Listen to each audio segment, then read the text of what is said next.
Здравствуйте. Итоги дня и уходящей недели в программе «Воскресное время». Шаги свободы. Силы народных республик вместе с нашими военными очищают Донбасс. Кто и как совмещает боевые задачи со спасением мирных жителей от огня украинских нацбатальонов. Формула века. Начнем с этого, с нашего природного газа, переводу оплаты нашего природного газа, поставляемого в так называемые недружественные страны, за российские рубли.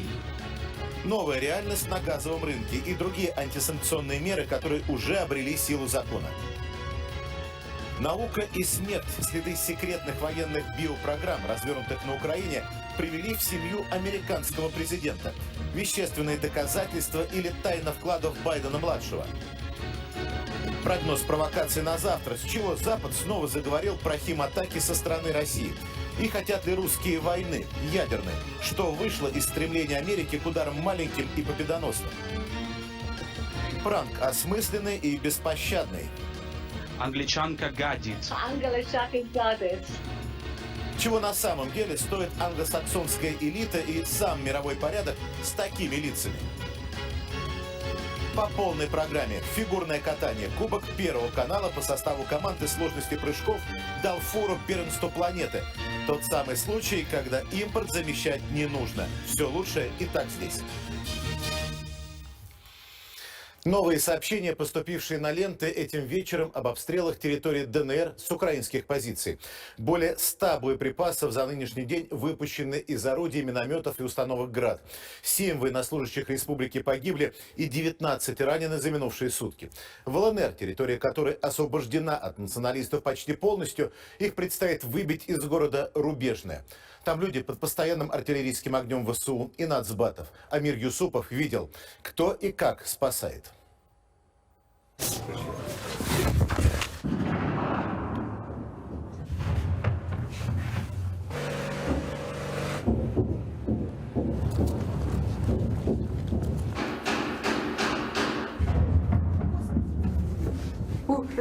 По-моему, этой войны никогда не будет конца. Воюют украинские артиллеристы против своих же мирных жителей. Канонада в Рубежном не стихает ни на минуту. Никакой системы и логики в обстрелах нет. Снаряды могут упасть куда угодно. Город равняют с землей. Постоянно, вот это особенно последние 5 дней, вот это без расписания все окна повылетали и так... Вылетает и вот в квартире вот это, понимаете, собачка бедная уже с рук не слазит маленькая, сил больше нет, понимаете. Во многих дворах вот такие воронки, тут калибр явно больше 152 миллиметров. И вот от дома практически ничего не осталось, все окна выбиты, балконы сложены. Это все просто осколки, это даже не прямое попадание. Из района боевых действий люди сами выбраться не могут. Огонь бойцы ВСУ и нацбатальонов открывают по гражданским машинам, каретам скорой помощи и даже людям на велосипедах, которые военнослужащими уж точно быть не могут. Беженцы, конечно, видно, что люди с водой, с сумками выезжали, пытались скрыться. Вы видите, что был артиллерийский удар, и видно его направление. Люди лежат мертвы. Из-под огня, лавируя между позициями украинской армии, людей вытаскивают бойцы отделения Донбасс мотоклуба «Ночные волки». 600 метров. Да? Да, Пробка? Мотоциклисты на фронте с 2014-го. Тогда у многих из них за спиной не было ни боевого опыта, ни даже службы в армии. Сейчас это закаленные боями солдаты и офицеры. Сегодня, мы в эпицентре вот этой просьбы Родины, которая обращается к каждому мужчине, чтобы ее защитили. Вот точно так произошло и в 2014 году. Дописать интервью не дают. Рядом взрываются мины. Слишком долго стояли на месте. На нас успели навестись. Выдвигаемся по первому адресу. Возим на тот угол, встал, взял позицию, просмотр. Бегом, шотландец. У волков целый список людей на эвакуацию. Номера домов, квартир передают родные или знакомые. Юра! Ждем Юрия Мартынко. С самого начала спецоперации он наводил бойцов на тех, кому нужно помочь выехать из города. Сегодня и сам решился. Здорово. Да, Светло. Вы меня заберете с собой. Он бывший сотрудник МВД, следователь. Окончательно разочаровался в украинской власти, когда те начали бить по мирным жителям. Теперь хочет вернуться на службу. Ранение. Вот. Сейчас покажу. Вот. И вот. Это чем посекло? Это кассетная бомба. Прицельно целились по дому, специально наводчик. Ударили, я был на кухне. Значит, это стеклом. Если б металлом убило, с кременной, насыки, айдар. Будете помогать их искать? Буду помогать. Допросы, аресты, розыск. С ним уезжают соседи. Супругам почти по 90. Говорят, единственный раз сталкивались с подобным во времена Великой Отечественной. Нет ни воды, ни газа, ни тепла, ни электричества, и окна все выбиты. Наш дом первым попал. Так нужно грузиться. На соседней улице падают мины. Людей быстро сажают в машину. Слышите, прилеты все больше и больше, потому как работают беспилотные группы, и только где начинается скопление, сразу ведутся обстрелы. Поэтому пора уходить. Между домами двигаемся перебежками по дорогам короткими рывками на машине. Чтобы выйти из поля зрения артиллерии, отсвечиваемся, как здесь принято говорить, за высоткой. Видя машины с буквой Z, на улицу высыпают люди, просят привезти продукты. Завтра привезем. Вот когда приедет наша группа, увидите, значит мы привезем вам гуманитарку. Предлагаем эвакуироваться. Объясняем. В уже освобожденных городах людей принимают в лагерях для беженцев, общежитиях, даже предоставляют дома. Но местные боятся садиться в машины. И говорят, что обстреливают эти автобусы. Мне страшно. Это что, люди? Это не люди. Это животные. Стрелять по людям в спину. Ну как это так? Как? Точка У прилетела в пятиэтажку. Следующая остановка – детский сад. Там в подвалах сотни человек. Оттуда их ночные волки вывозят вместе с чеченскими бойцами. Медикаменты, продукты питания, это все доставляется сюда. А те, кто хочет выехать, они составляют списки. Мы их собираем здесь, значит, на территории садиков разных, и оттуда его забираем, вывозим. Каждый день у нас получается минимум 120 человек, 140 человек. Мы решились, у меня вчера подруга погибла. А возле эффекта магазина. Уезжают в основном женщины и дети. Мужчины остаются охранять дома и помогать военнослужащим. С кем прощались? Жена, сын, теща. Решили отправить? Конечно. Сами чем будете заниматься сейчас? Тут садик готовить, картоху чистить. Ну, что-то будем делать. Там в подвале люди живут, там будем работать. Бойцам рассказывают про еще одну семью, которую надо забрать. До садика они не добрались. Отправляемся к дому. Какая там? Вот этот дом. Нет ничего. Квартира. Сейчас зайдем в подъезд. А можно вас? Можете подойти? Помогают местные жители. Они в подвале там все сидят. Пытаемся открыть дверь. Знание кода не помогает. На входах в подъезды изнутри вешают цепи и запирают на замок. Так по всему городу. Люди! Стрелковый бой буквально на следующей улице. Слышите, расстрелы пулемета. Вчера уехали, да? Все уехали. А вы эвакуироваться не хотите? Куда нам?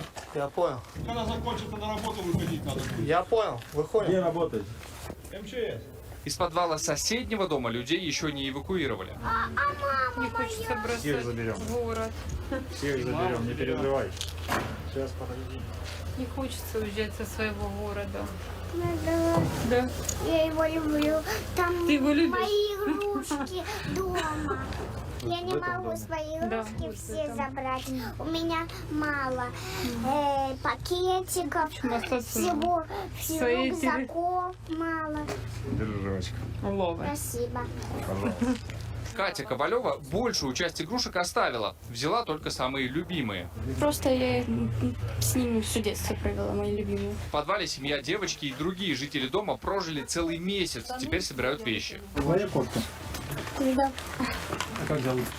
Мальчик, который убегает. Отсюда приходится делать несколько рейсов и каждый раз ждать возвращения машин. Украинская артиллерия бьет все ближе. Там разбомбили дом.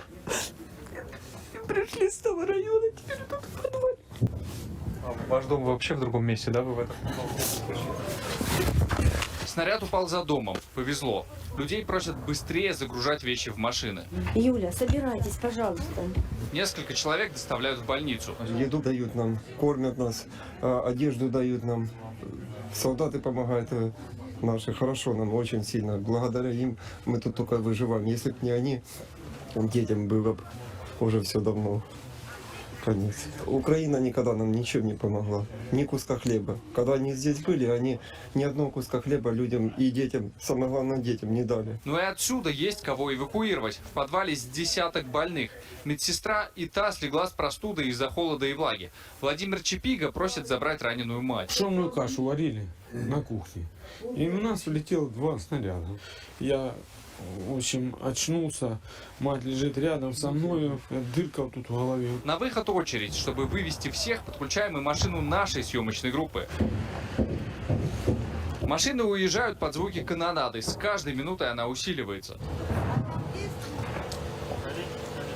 В направлении, куда отправились машины, появляется дым. На связь с группой выйти нельзя, рации не добивают. Спустя полчаса машины возвращаются, выясняем подробности. Вот буквально 150 метров ведется снайперский огонь постоянно, и буквально только что отработала РПГ. Горит маршрутное такси. Уходим другой дорогой, остался последний адрес. Сейчас едем к дому по наводке моей знакомой. Буквально вчера она мне написала и сказала, что у нее мать находится в Рубежном, и очень попросила, если я вдруг сюда попаду, проведать ее и в случае чего эвакуировать. Вот сейчас такая возможность появилась. Соседи подсказывают, где найти женщину. Здравствуйте, Дорошенко Любовь Андреевна. Да. Вы собираете вещи? Мы вас отправим к ней. Я сама не поеду без детей, мне дети остаются здесь. Всех заберем. Надя, мы никуда не поедем, мы останемся дома. Спасибо большое. Почему вы решили остаться? Тут наш дом. Это наш дом просто, но кто из дома уезжает? Наш дом, наша крепость. Так или иначе, сюда приехали не зря. Другая женщина просит помощи. У меня там кот и муж. Мужа забирайте. А кота? И тоже. И кота забирайте своего. Сейчас я это... Когда стихает, сажаем женщину в нашу машину. Держим курс на освобожденные территории, где уже безопасно. Она благодарит бойцов. Дай бог им здоровья. Это очень хорошие люди. Они много людей уже спасли. Спасибо им большое. Пусть дальше так спасают. За день ночные волки спасли около 30 человек, и на этом их работа не кончилась. Они отправились выполнять боевые задачи. Чем будете заниматься, когда все кончится? Обнимем своих детей, своих женщин, вот, соберемся, сядем на мотоциклы и поедем прокатиться по нашей необъятной родине. А родина у нас одна – Россия. Амир Юсупов, Антон Красов, Егор Шелепов, Артем Стасюк, Максим Кулифеев. Первый канал, Луганская Народная Республика.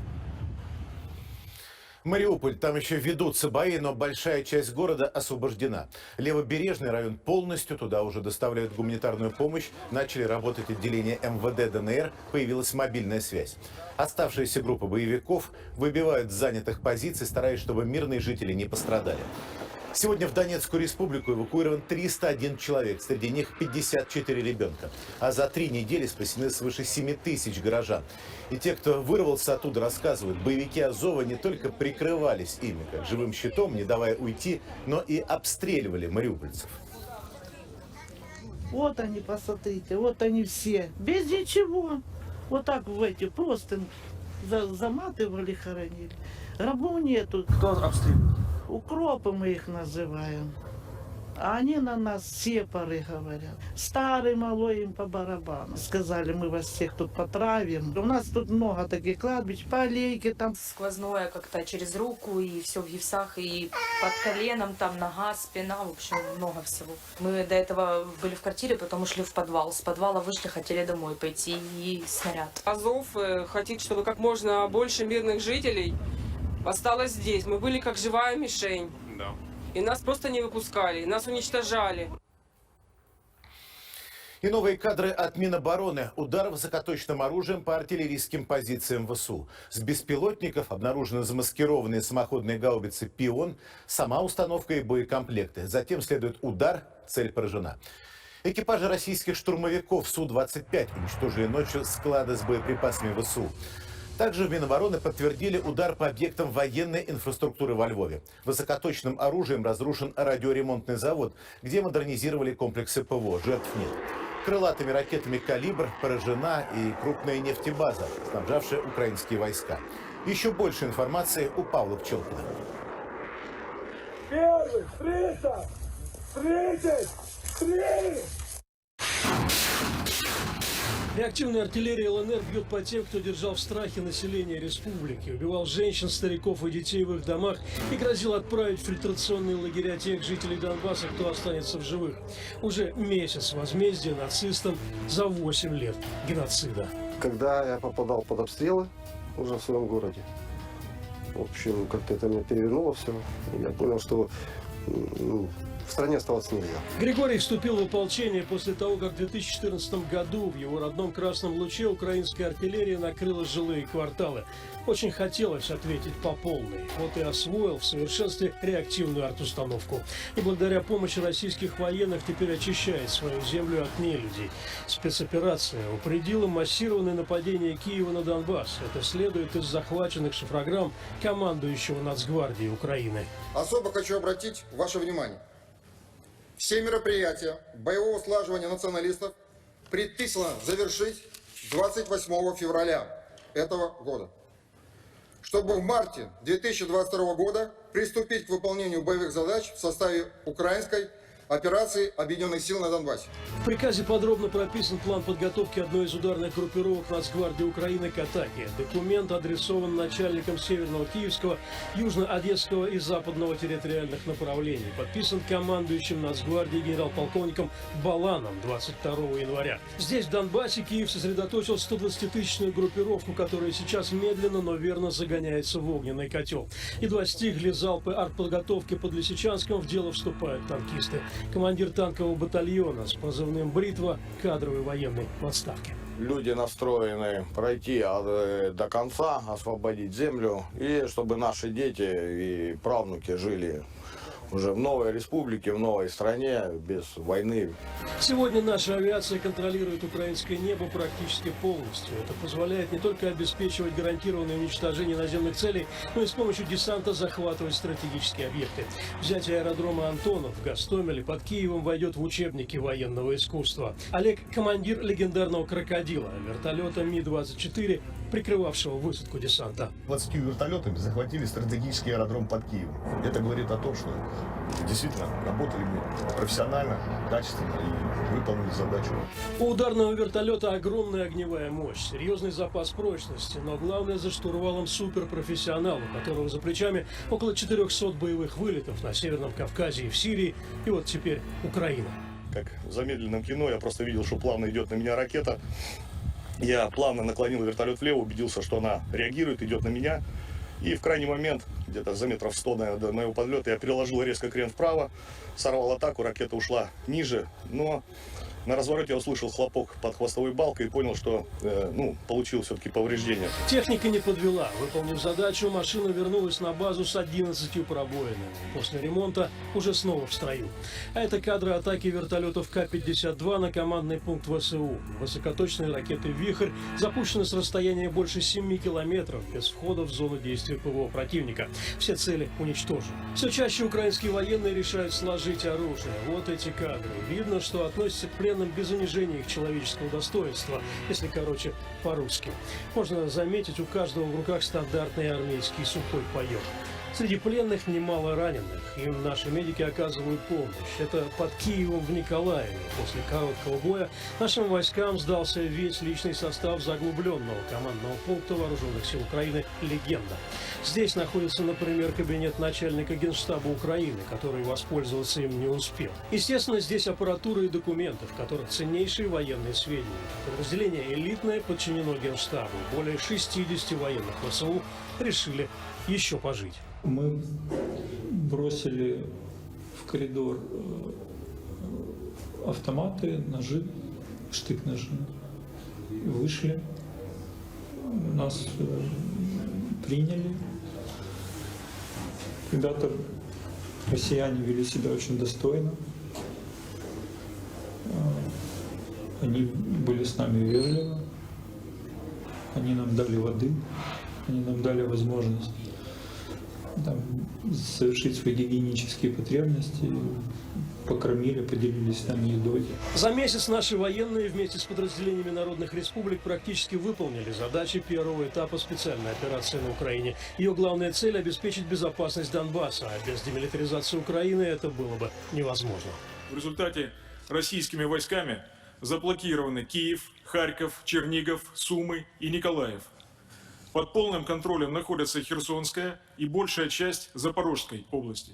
А это кадры из-под Мариуполя, штурм которого близок к завершению. Командиры бегут, переодевшись в гражданку, бросая своих солдат. Оставшиеся мои вышли около 2 суток назад. Я не знаю, где они. Мы вышли малыми группами. По мере того, как наши войска берут Мариуполь под свой контроль, из города вывозят беженцев. Солдаты выводят из подвалов мирных жителей, которыми националисты из батальона Азов прикрывались как живым щитом, не давая им покинуть город. При попытке выбраться этой девочке Виолетте нацисты из автомата прострелили ноги. Мы пытались выехать из города, и на обратном пути нас расстреляли на гостинице «Азовсталь» из автоматов. У меня украинские военные. В Мариуполе подразделения российского спецназа уже заняли здание прокуратуры Левобережного района. Украинских националистов выбивают из центра города. В освобожденные районы Мариуполя идут колонны гуманитарной помощи. Бульвар Шевченко. Наши волонтеры из объединенного штаба «Мы вместе» привезли сюда 22 фуры продовольствия, медикаментов и предметов первой необходимости. Куда? Тяжелый. Осторожники. Часть раздали в самом Мариуполе, заехали через второй блокпост. Здесь нигде нельзя сказать, что безопасно, но, по крайней мере, где люди могут выйти из подвалов и получить эту еду в руки. Давай. Спасибо, пацаны. Куда вам поставить? Наступление российской армии и подразделений ДНР и ЛНР идет без спешки. Ведь задача не просто очистить территорию от ВСУ и нацбатальонов, но и сберечь мирных жителей. Поэтому войска просто блокируют крупные города и идут дальше. Что мы делаем в районе блокированных украинских городов? Эти действия осуществляются с целью нанесения такого ущерба объектам военной инфраструктуры, техники, личному составу ВСУ, результаты которого позволяют не только сковывать их силы и не дают им возможность усилить свою группировку на Донбассе, но и не позволят сделать это до полного освобождения российской армии территорий ДНР и ЛНР. Сейчас российская артиллерия и авиация методично перемалывают военные объекты Украины. Вот вы видите прямое попадание знаменитой ракеты «Искандер» по зенитно-ракетному комплексу ВСУ под Киевом. Уничтожен, что называется, с гарантией. Расчет размаскировать машины к бою! Есть бой! А вот так работают расчеты комплекса «Искандер». Считанные минуты на подготовку и выбор цели – пуск. А это результат атаки. Чернигов – опорная база наемников, приехавших сюда повоевать из самых разных стран. Их штаб находился в местной гостинице «Украина». Была гостиница «Украина», полнейшая руина. Было поражено здание, в котором располагался иностранный легион, так как была применена фугасная проникающая боевая часть. Здание длиной 60 метров было практически полностью разрушено. Это был удар баллистической ракеты, а ведь на вооружении Грозного комплекса есть и крылатые для целей поменьше. Ракета, летя по заданной траектории, встречает подстилающую поверхность с исходными загруженными данными в нее, что позволяет ей корректировать свое местонахождение и пролетать мимо объекты ПВО, облетая их, то есть попадать именно куда необходимо. Ни одно из современных средств ПВО такую ракету поразить не может. А это удар высокоточными крылатыми ракетами «Калибр» с малого ракетного корабля из акватории Черного моря. Цель – один из украинских складов с вооружением. Он уничтожен. В подготовке таких высокоточных ударов ключевую роль играет, конечно, разведка. Вот подробности одной из таких операций. Наши беспилотники проследили за украинскими установками «Град», стрелявшими из жилой застройки на окраине Киева. Отстрелявшись, они съезжались в заброшенный торговый центр, где и прятались. На видеокадрах объективного контроля хорошо видно, как в торговый центр на окраине Киева въезжает украинская установка залпового огня для укрытия после очередного залпа и перезарядки ракет. Высокоточным оружием большой дальности ночью 21 марта была уничтожена батарея украинских реактивных систем залпового огня и база хранения их боеприпасов в неработающем торговом центре. А вот что осталось от здания, где пряталась батарея. Окружающие гражданские здания не пострадали. На сегодня авиацией, ракетами и дальнобойной артиллерией уничтожено уже 16 военных аэродромов Украины, почти 1 миллион тонн боеприпасов на складах.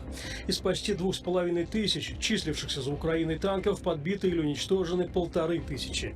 Из 150 боевых самолетов сбито больше 100. Не в последнюю очередь это заслуга российских зенитчиков. Вот это работа нашего лучшего комплекса ПВО средней дальности БУК-М3. 5 минут на развертывание, и в радиусе 70 километров будет поражена каждая цель. Огонь по принципу «выстрелил и забыл». Ракета сама догонит выбранную цель.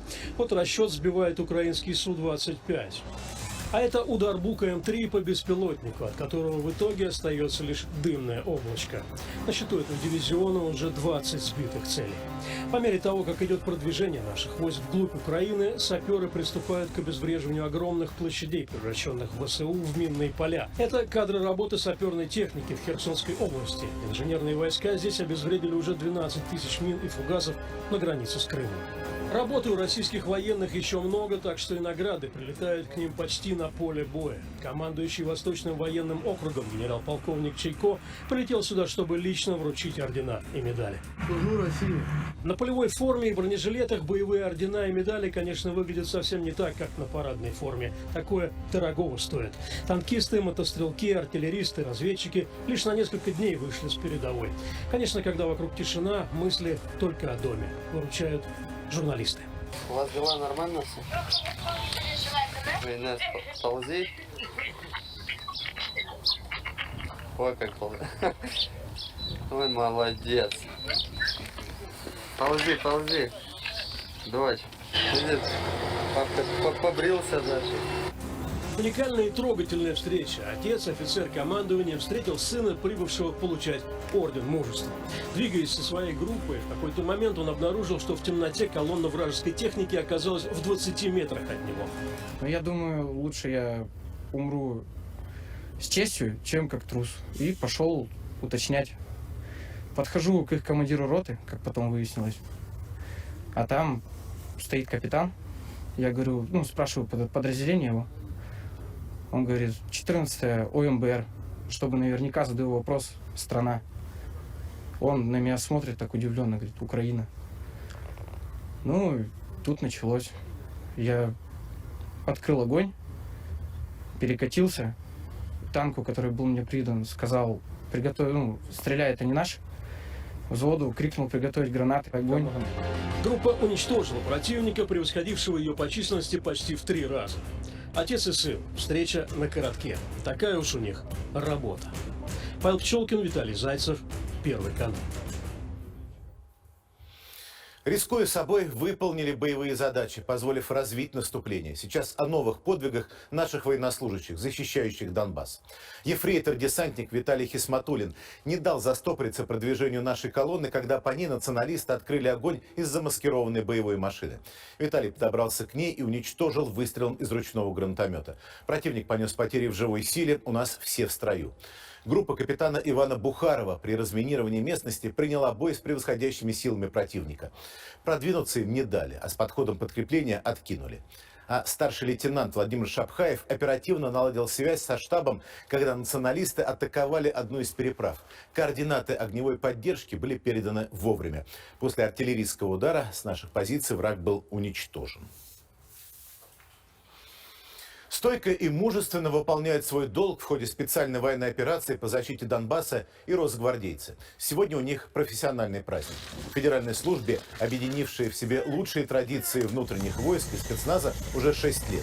И, как отметил в своем поздравлении Владимир Путин, это надежное звено в государственной системе обеспечения порядка. Бойцы вносят огромный вклад в борьбу с терроризмом и преступностью. Сегодня хочу особо и отдельно обратиться к военнослужащим и сотрудникам подразделений Росгвардии, которые участвуют в специальной военной операции на территории Донбасса и Украины. Уважаемые товарищи, да, реальная боевая обстановка связана с повышенным риском. Хорошо знаю, как вы действуете в такой ситуации. В высшей степени мужественно и профессионально, умело, решительно и бесстрашно, проявляя личный героизм, грамотно, четко решаете все поставленные сложнейшие задачи. Вся наша огромная страна по праву гордится каждым из вас. Хочу сказать вам спасибо. Спасибо за стойкость и безупречную службу России, за верность Отечеству, присяге и долгу. Еще раз поздравляю бойцов и командиров, весь личный состав и, конечно, ветеранов Росгвардии с профессиональным праздником. Желаю всем вам, вашим семьям, здоровья, успехов, удачи. Своих сотрудников поздравил и глава ведомства Виктор Золотов. Он руководит Росгвардией с момента ее создания. Обращаясь к коллегам, он отметил, что солдаты правопорядка всегда готовы обеспечить мир и спокойствие. И поблагодарил ветеранов, которые заложили прочный фундамент Росгвардии. Все герои вместе с нами и есть народ, в чем генетическом коде идеалы и мысли, близкие и понятные той части мира, уверены, большие, которая не ставит перед собой целью отменить Россию. Президент, когда говорил об этом с лауреатами премии в области культуры и искусства, отметил прямую связь между прекрасным и героическим, в центре которой человек. Когда мы говорим о великой русской, российской культуре, то она в значительной степени, она, конечно, истоки свои берет именно в семье. Это очень интересно, очень полезно, познавательно. Вы знаете, я имел возможность почитать переписку своего деда со своими сыновьями, с моим отцом, с мамой, с их братьями. Ну вот, знаете, так открываешь все по-другому. По-другому начинаешь смотреть на семью и на страну, и на культуру нашего народа.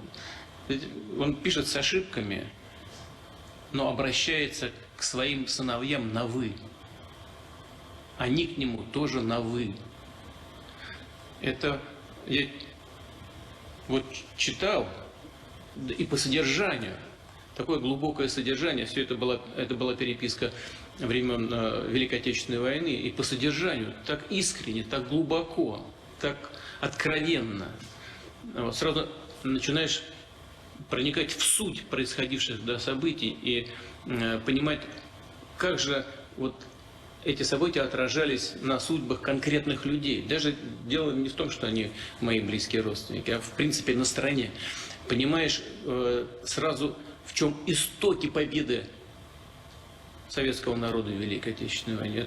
Это удивительная вещь. А вот тоже семья. Отец на ответственной должности, второй брак, 4 детей. От одного отцу плохая слава, будто тот сам себе не в состоянии уничтожать репутацию, чем успешно и занимается. Байдены – антигерои этой недели. Старший несет себя как защитник всего хорошего, в целом и Украины в частности. Ну, такой Украины, какой он считает хорошей для Америки. Младший же Украину держал за дойную корову. Это знали раньше, он и сам не скрывал в мемуарах, написанных, похоже, нечастые приступы трезвости. Но тут стало известно побольше, помасштабнее и как-то пострашнее. Что уж, Кирилл Брайнин о подопытной стране. Лет 5 назад кто-то еще смеялся над сюжетом голливудской страшилки о случайно просочившемся из одной лаборатории вирусе, превратившем людей в зомби.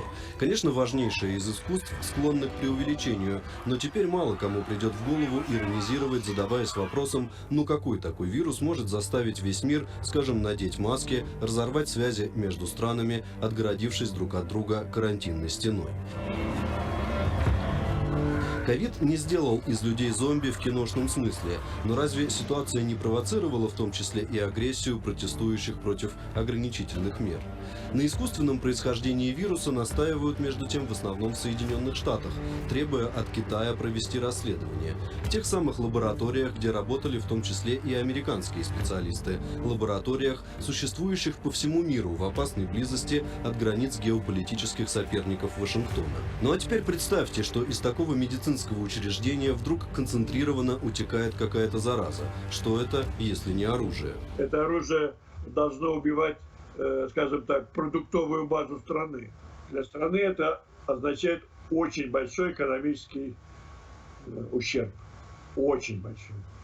Потому что вот вы возьмите наши очень небольшое количество областей, которые могут круглогодично заниматься сельским хозяйством. Это и растениеводство, и животноводство, и так далее. Если там сделать подобные очаги, то просто у нас вымрет, простите, продовольственная база. При этом не нужны никакие самолеты и бомбы, а вспышка какой-нибудь африканской чумы свиней выглядит как нечто естественное, то есть атака не то что под чужим флагом, а вовсе без него. Впрочем, благодаря серии публикаций Министерства обороны уже известно, что в биолабораториях на территории Украины изучались возбудители как раз тех болезней, которым подвержен скот. Особый интерес, как следует из новой порции документов, у американских кураторов проекта ЮПИ-2 вызывала сибирская язва. В Вашингтоне традиционно произнесли что-то вроде «Какие ваши доказательства?» Но посмотрели бы сначала слайды. На слайде представлены документы проекта ЮПИ-2, одной из задач которой являлось выявление мест захоронения погибших животных, отбор из сибирязвенных скотомогильников проб почвы, интерес американских военных биологов к изучению насекомых-переносчиков в местах расположения скотомогильников также не случайен. Учитывая, что ситуация сибирской язвы на Украине остается благополучной, возникает вопрос о необходимости проводимых Пентагоном исследований и их истинных целях. Открытый Министерством обороны новый жанр документального биологического романа с продолжением демонстрирует все более захватывающие сюжетные повороты. На этой неделе появился еще один герой повествования – сын президента Соединенных Штатов Хантер Байден. Это раньше он был известен интересами в нефтегазовой промышленности Украины и участием в наркотических вечеринках. Но оказывается, есть и другие вещества, не чуждые некоторым американским инвесторам. Обращает на себя внимание причастность к финансированию указанной деятельности структур, близких к нынешнему руководству США. В частности, инвестиционного фонда Росмонсенека, который руководит Хантер Байден.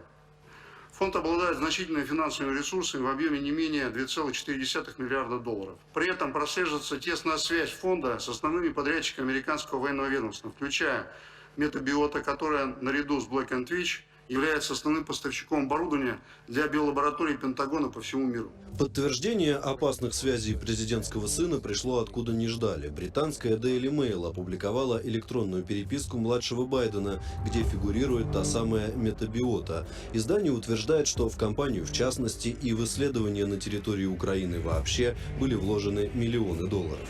Электронные письма и сведения о военных контрактах, изученные Daily Mail, свидетельствуют о том, что Хантер Байден сыграл важную роль и приложил все силы, чтобы компания Метабиота смогла проводить исследования патогенов всего в нескольких сотнях километров от границы с Россией.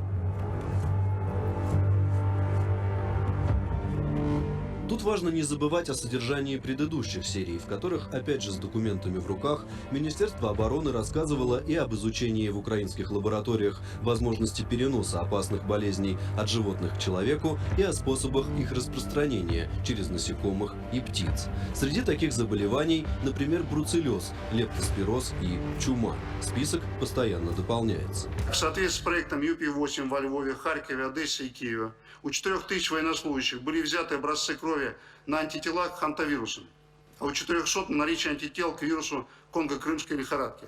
Подобный масштабный скрининг и естественный иммунитет населения, вероятно, проводился в целях выбора биологических агентов, наиболее опасных для населения определенного региона. Образцы эти затем рассылались в другие лаборатории, в том числе в грузинский центр Лугара, трагически известный необъяснимыми вспышками заболеваний поблизости, но еще и в европейские филиалы, и не только. Сложившаяся ситуация с рассылкой патогенных биоматериалов из Украины в страны Европы может привести к гибели людей и созданию очага эпидемиологически нестабильной обстановки, масштабы которой будут сопоставимы с пандемией коронавируса в этом году.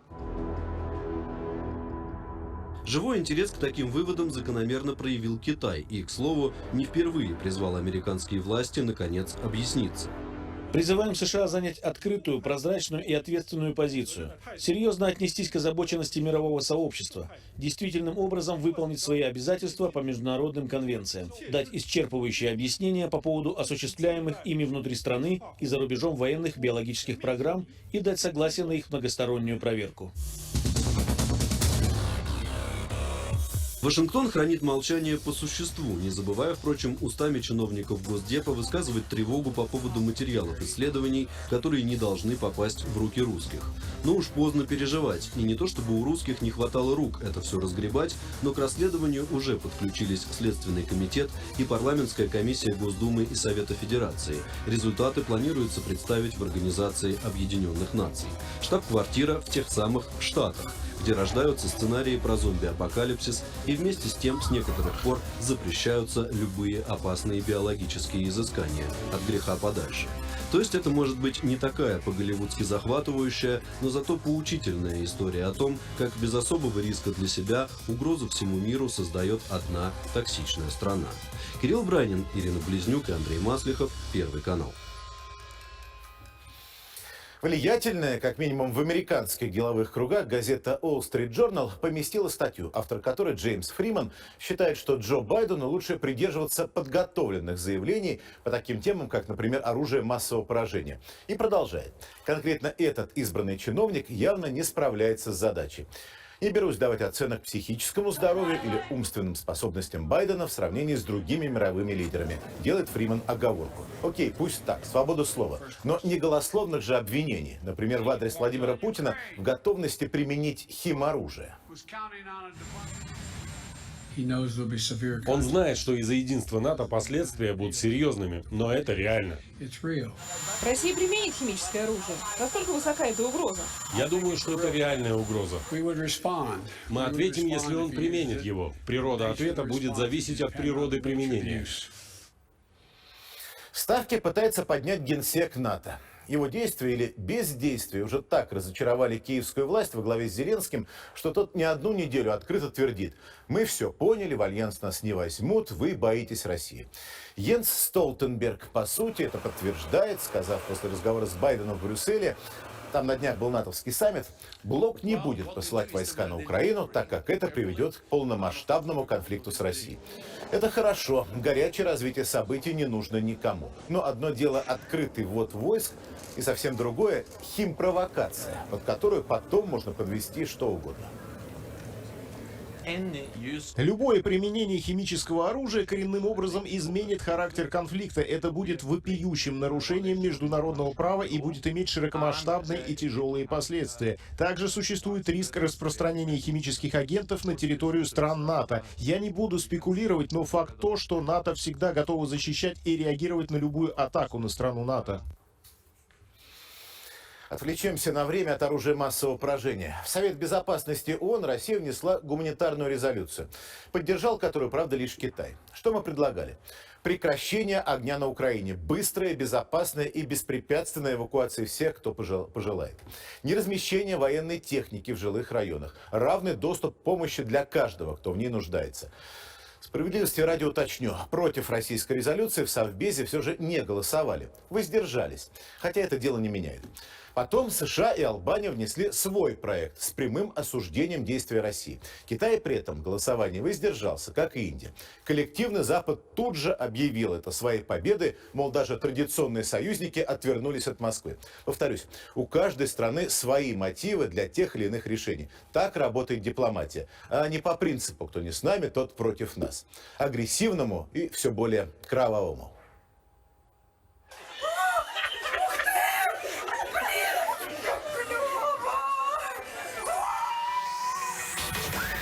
Настоящий шлем виртуальной реальности изобретен на самом деле не специалистами по IT-технологиям, а западными политтехнологами. Теми самыми, которые позорное бегство американцев из Афганистана после 20 лет непрерывных военных операций объяснили нежеланием того, чтобы там вдруг приключился всплеск насилия. Такой же логикой исполнена и декларация Джозефа Байдена, который на фоне происходящего на Украине заявляет о наступлении новой эры беспрекословной однополярности. Сейчас настало время, когда все меняется и наступает новый мировой порядок, и мы должны его возглавить. И для этого мы должны объединить весь остальной свободный мир.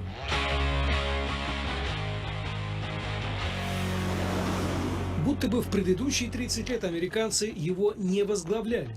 Развязанные ими войны в Югославии, Ираке, Афганистане, Ливии, Сирии, за которые этот самый свободный мир с американцев так и не спросил, предлагается забыть. Сделать это возможно только при условии особой формы ментального расстройства, которое, по аналогии с термином из психиатрии биполярное расстройство, можно назвать однополярное расстройство. Какое более опасно для окружающих, судить можно, например, по ответу Мадлен Олбрайт, служившей госсекретарем США во время войны в Ираке, на вопрос о жертвах. 500 000 детей погибло, то есть погибло больше детей, чем в Хиросиме. Стоило ли оно того? Полагаю, это очень сложный выбор, но мы считаем, что оно того стоило. Чудовищное американское «оно того стоило», повторявшееся много раз во время той самой однополярности, это ведь и про нынешнюю Украину, которая 8 лет после госпереворота фактически находилась под управлением Вашингтонской администрации. Один из мотивов администрации было воспользоваться Украиной для того, чтобы укрепить и продемонстрировать единство западного мира. Это, кстати, администрация никак не скрывает. Администрация этим гордится. Что администрация отрицает, это то, что сознательно спровоцировали эту войну.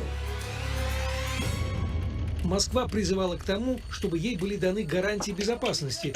Ключевым пунктом значилась демилитаризация Украины и ее нейтральный статус. Администрация такой подход отвергла. Она стала делать прямо противоположное тому, что требовала Москва. Прямо противоположное. Было сказано, мы вообще не будем говорить о членстве Украины в НАТО, потому что это не ваше дело, извините. С вашей неумытой мордой вы в наши священные натовские дела не лезьте. Вот не лезьте и все. Мы это с вами обсуждать не будем. И стали сразу давать Украине все больше и больше оружия. То есть, опять-таки, Россия еще ни на кого не напала, но уже она столкнулась с ситуацией, когда стали делать прямо противоположное тому, чего Россия просила, и даже, наверное, не просто просила и требовала. То есть администрация Байдена в диалоге с Россией, она пошла на диалог не просто с позиции силы, она пошла на разговор силы. Накачивая Украину оружием, отправляя туда военных советников и поддерживая режим, который опирался на неонацистов и русофобов, американцы рассчитывали спровоцировать конфликт. Главный приз по итогам эскалации вручить намереваются сами себе, прервав нормальное экономическое сотрудничество стран Европы с Россией, объявив санкции. Санкции, которые мы ввели, превышают по своему эффекту отключение от SWIFT. Они превышают все, что мы когда-либо вводили. Это очень суровые санкции. Давайте поговорим об их эффекте через месяц.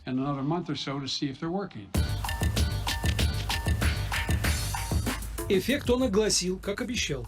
Расплачиваться за байденовскую беспрекословную однополярность теперь будут все. Американцы меньше, Европа больше. А Африку и Азию в Вашингтоне в расчет вовсе не берут.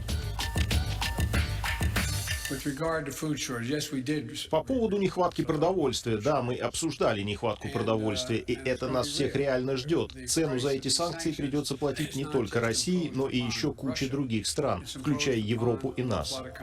В однополярном мире ценники на все навешивает самый богатый и сильный. Одним из авторов этой концепции был Збигнев Бжезинский, поработавший советником нескольких американских президентов, начиная с 70-х годов до середины 2010-х. После развала Советского Союза он добивался этого же и для Российской Федерации, которую называл «черной дырой Евразии». Цитата из его книги «Великая шахматная доска главенства Америки», написанной в 1998-м, когда Россия совершенно точно ничем не противодействовала США. Русским в итоге придется признать, что национальная редефиниция России является не актом капитуляции, а актом освобождения.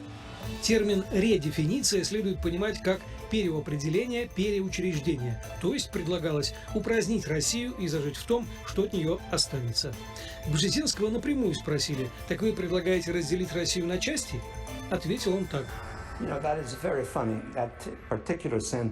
Забавно, вы использовали фразу о разделе России на 3 сегмента. Одно предложение из 300-страничной книги, в которой я писал, что Россия будет развиваться более успешно с экономической точки зрения, если станет более децентрализованной. Различные регионы получат больше возможностей развиваться. Разумеется, вовсе не развитие российских регионов интересовало Бжезинского, а закрепление статуса Соединенных Штатов в качестве главного мирового арбитра, жандарма и банкира в одном лице. Нет сомнений никаких, что одним из правил, которые Запад хочет реализовать, является сдерживание любого конкурента. Сейчас вот Россия, но Китай объявлен следующим, или параллельно это все будет происходить. И целью вот этого миропорядка, основанного на правилах, является, ни много ни мало, полное возрождение однополярного мира. Практическую задачу, как узаконить превосходство одних над другими и относительно стран, и относительно народов, несколько столетий назад начали решать в Старом Свете. Работорговля, расизм, заморские колонии, а затем и фашизм – это попытки обоснования. В конце 20 века Америка, действуя в том же русле, озаботилась увековечиванием превосходства так называемого «золотого миллиарда» стран Запада над остальными странами. Китаю и нескольким другим азиатским странам назначили функцию фабрики. Ну а Россия воспринималась не как государство с собственными интересами, а как потенциальная ресурсная база. Кто-то даже публично осмеивается говорить, что несправедливо якобы, что России принадлежат богатства такого региона, как Сибирь, только одной стране. Ну, странно слышать такие вещи, особенно публично, но они иногда звучат. Вот все нас хотят где-то укусить или чего-то от нас откусить, но они должны знать, те, кто собираются это сделать, что мы зубы выбьем всем так, чтобы они не могли кусаться. Это очевидно. Относительно риска для зубов, кстати, понимал ведь и Бжезинский. Последовательность неправильных для Америки шагов в конце своей жизни трактовал он верно. Да, Бжезинский был русофобом. Но в отличие от многих людей в Конгрессе, он, кроме того, был стратегически мыслящим политиком. Потом Бжезинский стал говорить, не надо заходить слишком далеко, потому что для России Украина во враждебном блоке – это экзистенциальная угроза, что Россия сделает все, чтобы этого не допустить, что пытаться втянуть Украину в НАТО – это не вклад в европейскую безопасность, а наоборот, вклад в постоянный раскол Европы. Однополярность, которую пытаются не мытьем, так катанием реализовать Соединенные Штаты, не по душе Китаю, Индии, странам Латинской Америки и Африки. Что такое всемогущий Сахиб, белый господин, там хорошо помнят. Во время голосований в Совете Безопасности ООН и в заявлениях руководства Китай, например, всегда подчеркивает свое видение. Ситуация на Украине – это прямое следствие пренебрежения Западом интересов России. Выход из кризиса заключается в отказе от менталитета холодной войны, в отказе от альянсов и переходе на сбалансированную и устойчивую архитектуру безопасности. Китайцы помнят, с чего начиналась эрозия мирового порядка. Их посольство в Белграде было разрушено натовскими бомбами в 1999-м. Тогда погибли 3 человека. На попытку американцев заставить их осудить Россию за спецоперацию на Украине ответили так. Мы никогда не забудем, кто бомбил наше посольство в Югославии, и нам не нужны лекции о справедливости от нарушителя международного права. В Сербии массированные бомбардировки длились 78 дней. Они унесли жизни около 6 тысяч человек, большинство – мирные жители. Провели они это все во имя, как они тогда говорили, мира и защиты мира и демократии. Международное право в урегулировании каких бы то ни было конфликтных ситуаций стерто с лица земли. 23-ю годовщину тех событий в Москве отметили цветами, принесенными к сербскому посольству, и вот этой световой проекцией на посольстве американском. 78 дней. Никогда не забудем, никогда не простим, больше не допустим. Для многих интеллектуалов пресловутая этическая подоплека безнаказанной однополярности, мол, это высшая форма цивилизованности, перестала быть аргументом после варварских натовских бомбардировок Югославии. И создание на территории Украины антироссии, вооруженной до зубов и озлобленной, это попытка однополярность превратить в оружие, разрушительное не меньше, чем ядерная бомба. На Западе, не только в Америке, есть силы, которые боролись тогда с коммунизмом, на востоке Европы, а сейчас хотят дальше бороться с уже национальной Россией, с национальными государствами. Это те люди, которые хотят выстроить громадную мировую империю под контролем Соединенных Штатов Америки. Это бред, может быть, каких-то универсалистов, которые хотят опять мечтать о том, что можно весь мир объединить под одну единственную идею. Такого никогда не было за всю историю. Такие империи, которые пытались это выстроить, они рушились, как Вавилонская башня.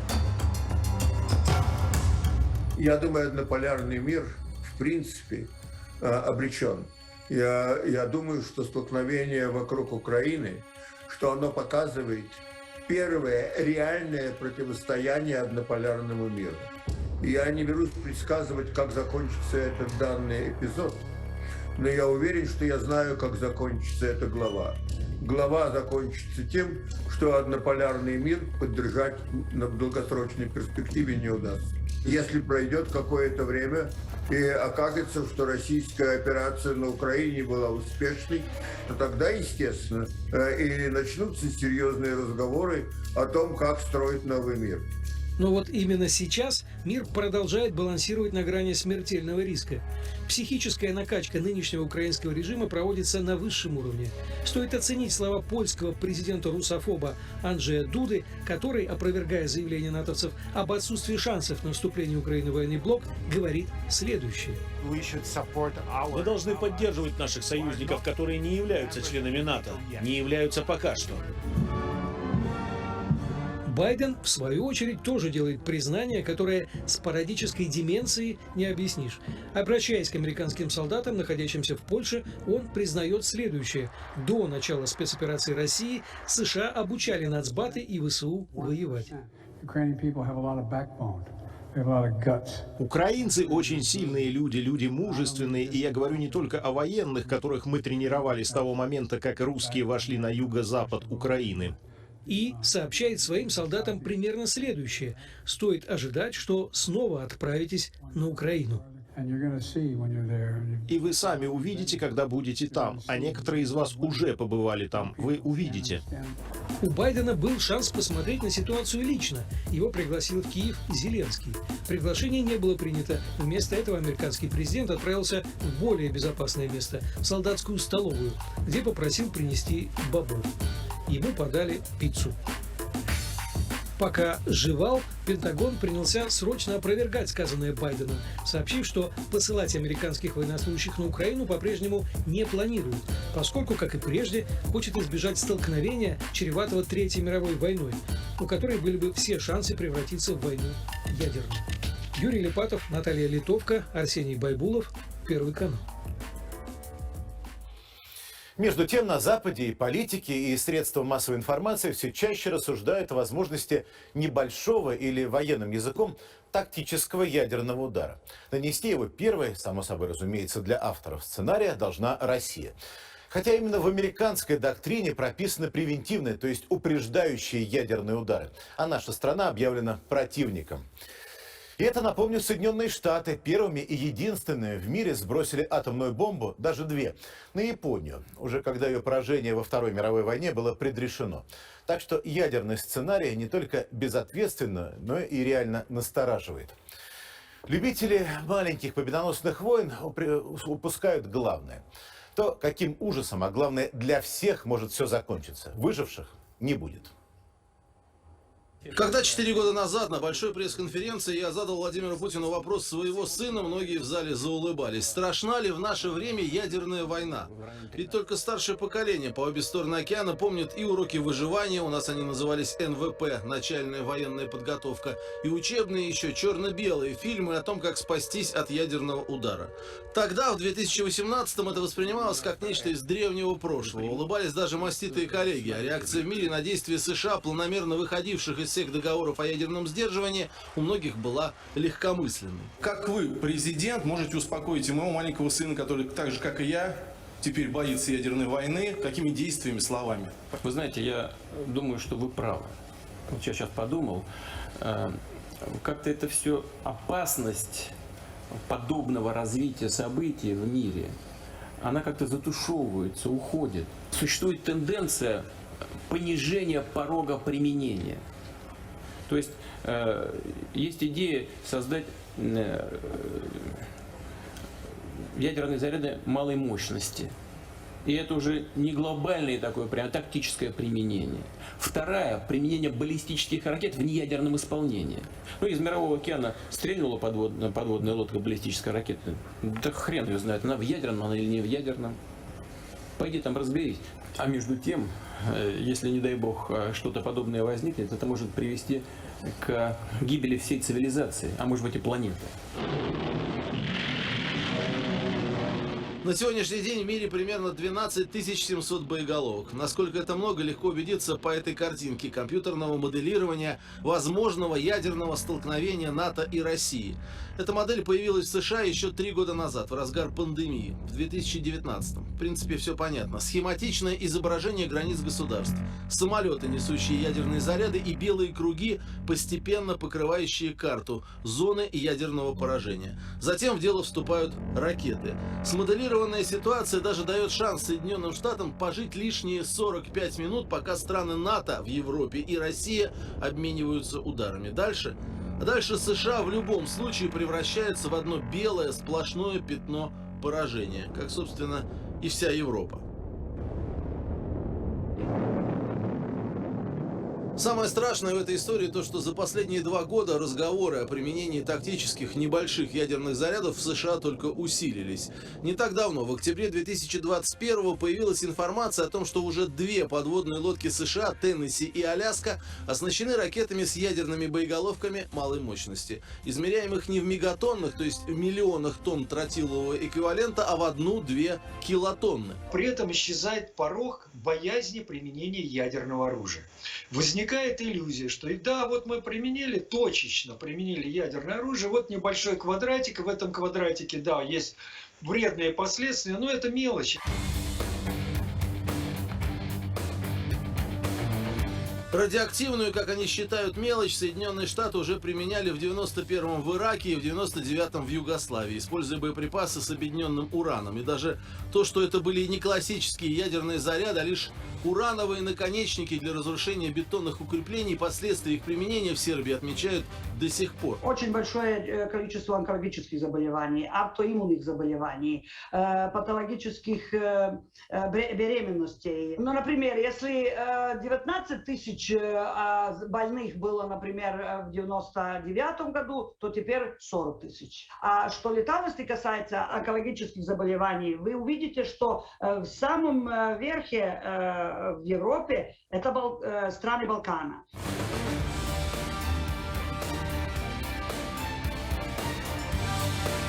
По Югославии в 99-м было выпущено около 15 тонн боеприпасов с объединенным ураном. Несмотря на то, что поначалу в Греции, Бельгии, Португалии, Франции даже было объявлено о проведении обязательных медицинских осмотров своих солдат на предмет радиоактивного заражения, внимание, Всемирная организация здравоохранения, контролируемая США, сделала вывод: риск лейкемии при попадании частиц объединенного урана в организм всего 2%. И все. То есть, подумаешь, небольшой снаряд с ураном или маленькая ядерная бомба. Ничего страшного. Порог, скажем, такой психологический, Пентагоном и Вашингтоном, он все время понижается у американского населения, а вслед за ним и населения европейского.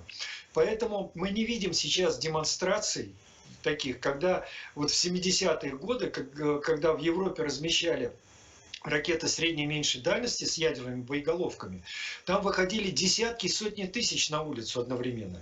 Сейчас вообще таких демонстраций нет. У людей возникла иллюзия, что ядерную войну можно пережить.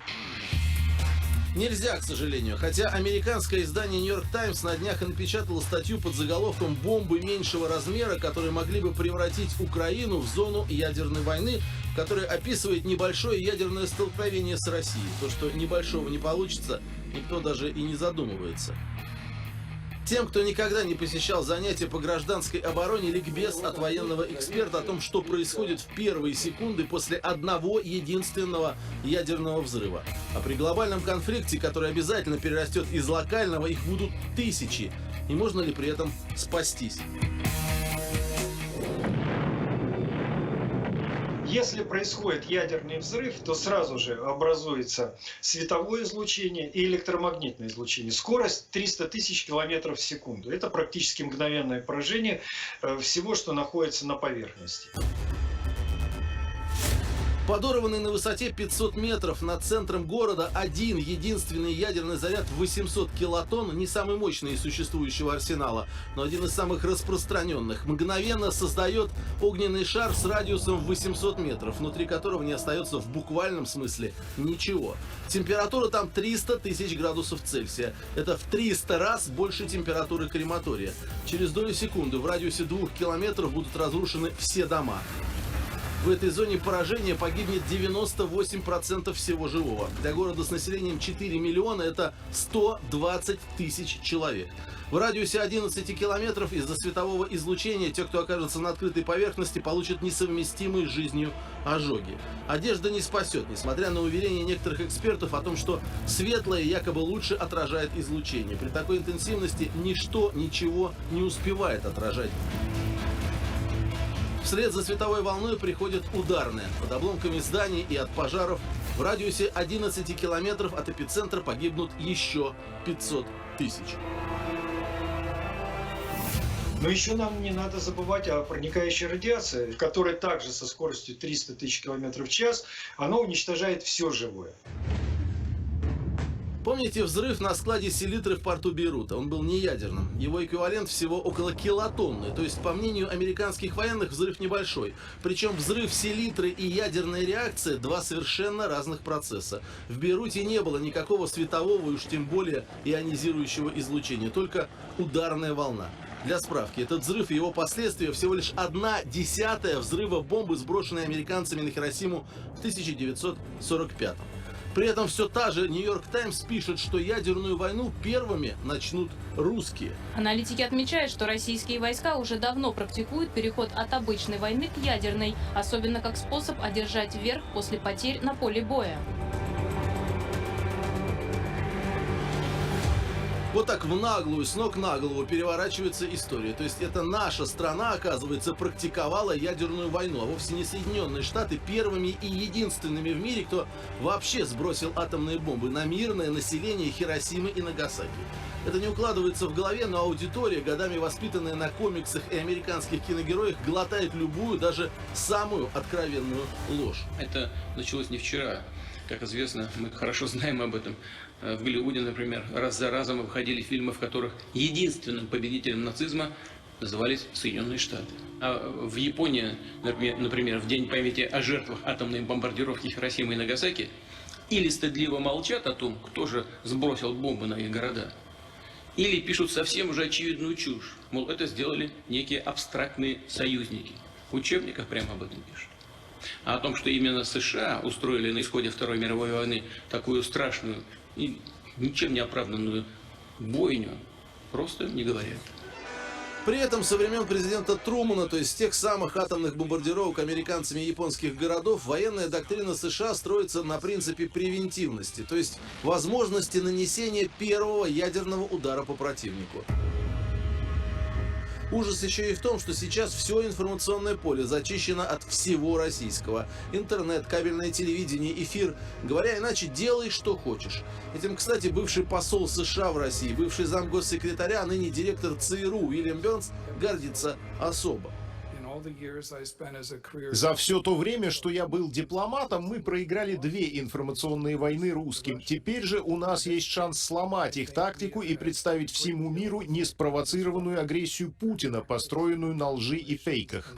Что это за проигранные войны и в чем ложь Путина, Бернс не уточняет, но его подхватывает бывший командующий силами НАТО в Европе Уэсли Кларк. Тот самый, что в 1999 году после знаменитого марш-броска российских десантников на Приштину, занявших аэропорт столицы Косово, приказал НАТО атаковать и подавить вооруженные силы Российской Федерации. Тогда британские подчиненные отказались исполнять его приказ, заявив, что не собираются начинать из-за этого Третью мировую.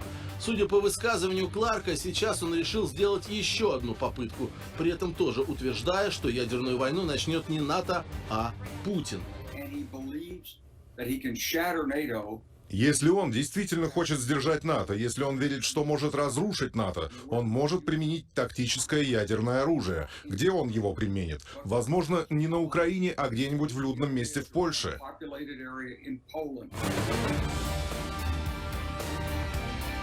Вкупе с многочисленными фейковыми историями с якобы бомбежками России и мирного населения на Украине, чего стоит хотя бы постановка с Мариупольским роддомом, становится понятной генеральная линия НАТО на ближайшее время. И уже не важно, как и что коллективный Запад, та самая империя лжи, о которой говорил Владимир Путин, взорвут в той же Польше или где-то еще.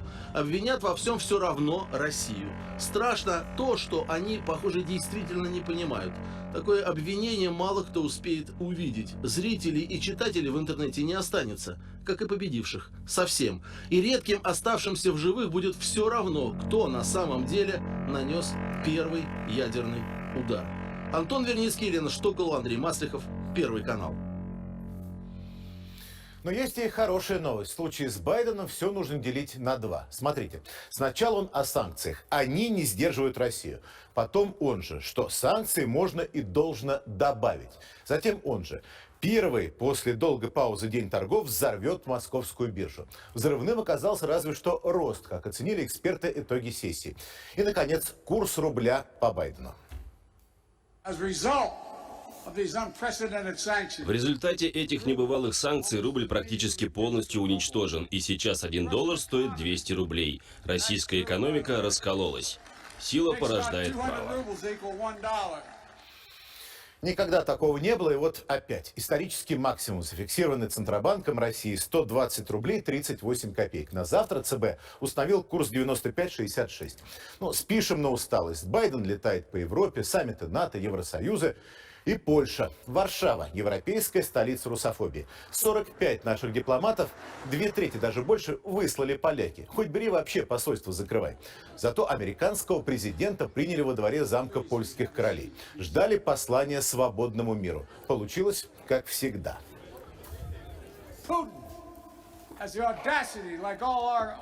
Путин поставил себе плохую цель. Он, как и все автократы, считает, что кто сильнее, тот и прав. Но президент США Авраам Линкольн сказал, что сила в правде. Так давайте это докажем. Ну, во-первых, кто сильнее, тот и прав. Чья бы корова мычала, как говорится. А во-вторых, если уж обращаться к Линкольну, так Байдену можно припомнить и такие, например, его слова. «Кто отрицает свободу другого, сам свободы не заслуживает». Конец цитаты. Или вот эти. Можно все время дурачить некоторых, можно некоторое время дурачить всех. Но нельзя все время дурачить всех. И уж прямо как будто вот лично для Байдена сказал. В жизни каждого политика бывают моменты, когда лучше всего не разжимать губы. А вот незадолго до смерти. Пророческое. В недалеком будущем наступит перелом, который крайне беспокоит меня и заставляет трепетать за судьбу моей страны. Приход к власти корпораций неизбежно повлечет за собой эру продажности и разложения в высших органах страны, и капитал будет стремиться утвердить свое владычество, играя на самых темных инстинктах масс, пока все национальные богатства не сосредоточатся в руках немногих избранных, а тогда конец республики. Или в переводе на еще более понятный язык. Скоро всей власти Америки кирдык. Это, понятно, не Линкольн уже, а все же узнали. Великий русский режиссер Алексей Балабанов еще на сломе прошлого и нынешнего веков устами Сергея Бодрова-младшего припечатал. Вот скажи мне, американец, в чем сила? Разве в деньгах? Вот и брат говорит, что в деньгах. У тебя много денег, и чего? Я вот думаю, что сила в правде. У кого правда, тот и сильней.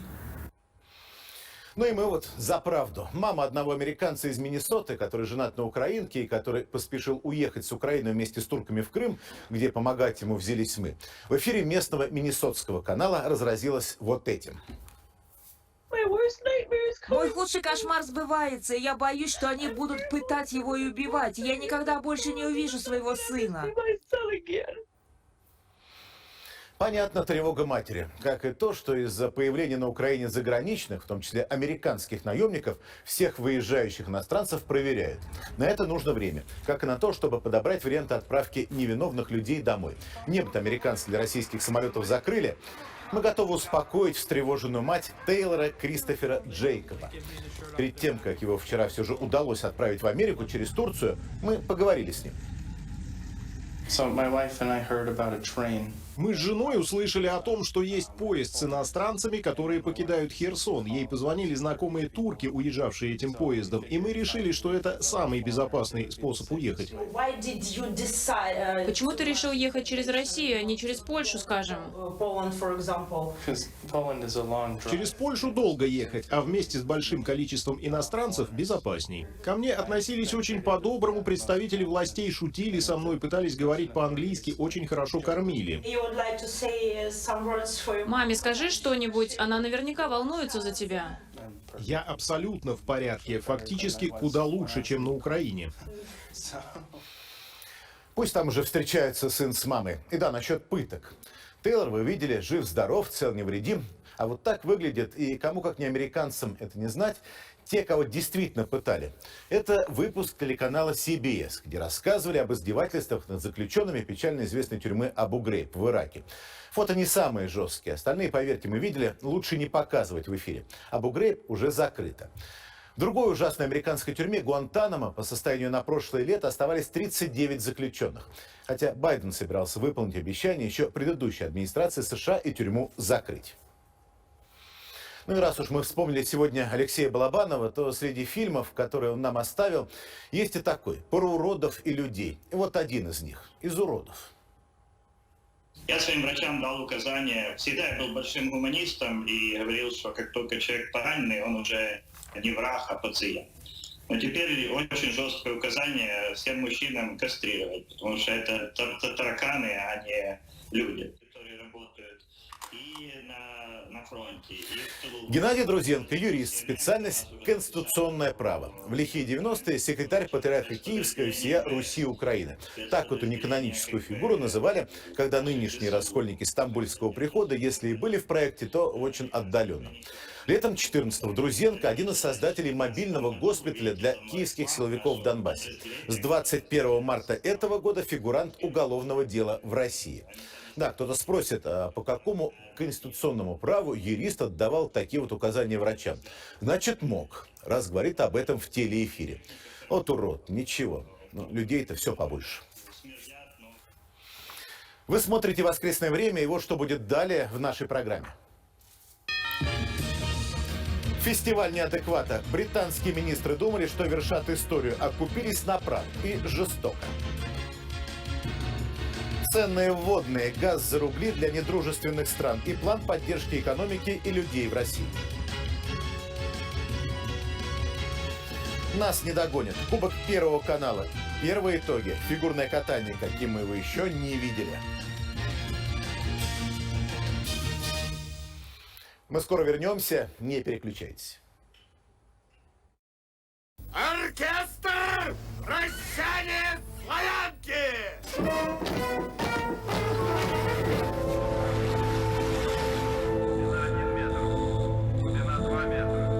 Командованием перед нами поставлена боевая задача уничтожить флагманский корабль условного противника. Спорим, она будет моей женой. Пора ты, пли!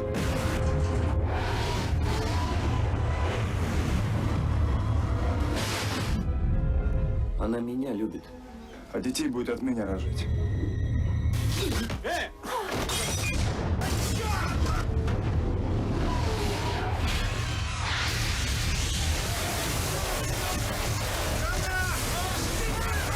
Чего ты испугался? Все хорошо. 72 метра. Смотрите после программы «Время».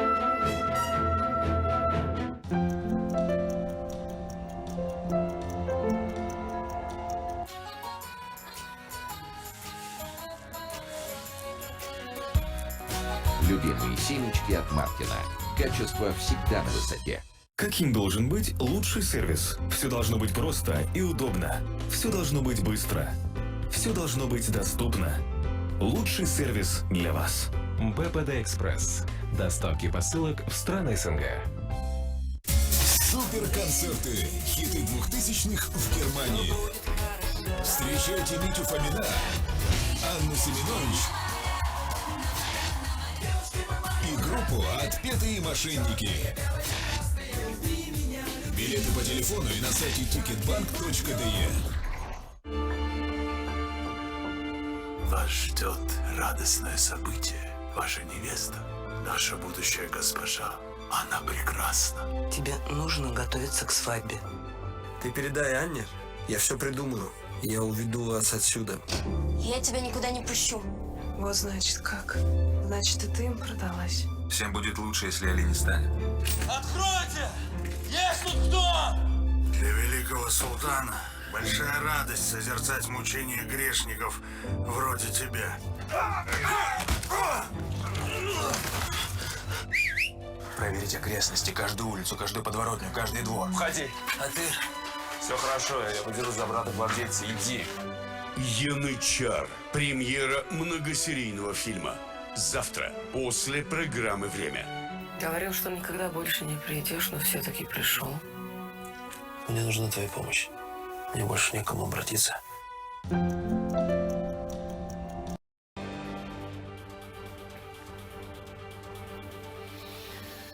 Вы смотрите программу «Воскресное время». Мы продолжаем. На этой неделе большая группа иностранных журналистов побывала на освобожденных территориях Донбасса, еще недавно занятых украинскими нацбатальонами. Звали многих, но не все это предложение приняли. В CNN и BBC, к примеру, отказались. Но сейчас о тех, кто приехал. Представители СМИ из разных стран и блогеры своими глазами увидели и услышали то, что западная пресса как бы не замечает или замалчивает умышленно. Для многих это, правда, стало откровением. Только в поле ты понимаешь, что все, что показывают западные СМИ, это ложь. А ведь никто не рассказывает об этом на Западе. Люди страдали 8 лет. Обстрелы, убийства, тысячи погибших. Но никто не знает об этом. В западной прессе не было репортажей о 14 тысячах погибших в Донбассе, среди которых мирные жители и дети. А тех, кто защищает Донбасс, они попросту оклеветали. Если бы у западных зрителей было бы больше информации с места, они бы были в замешательстве.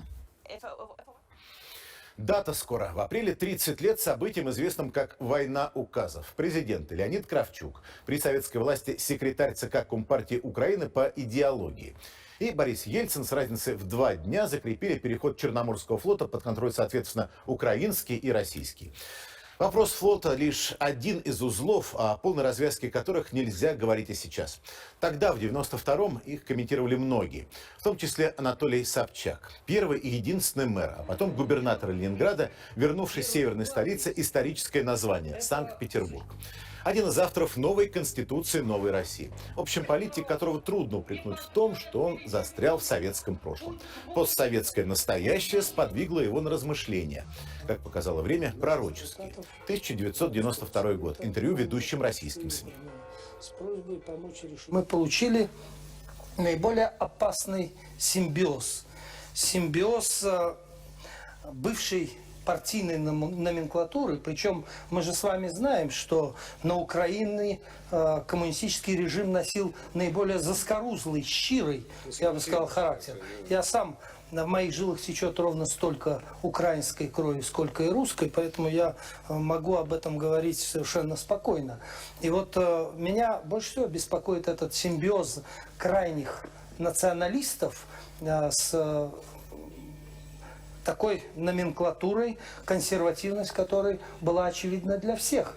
А сегодня они очень быстро нашли друг друга. Если вы обратите внимание, в речах руководства нынешней Украины ни слова о правах человека, о правовом государстве, они все начинаются и заканчиваются словами о независимости. И теперь мы видим, какую именно независимость они избрали.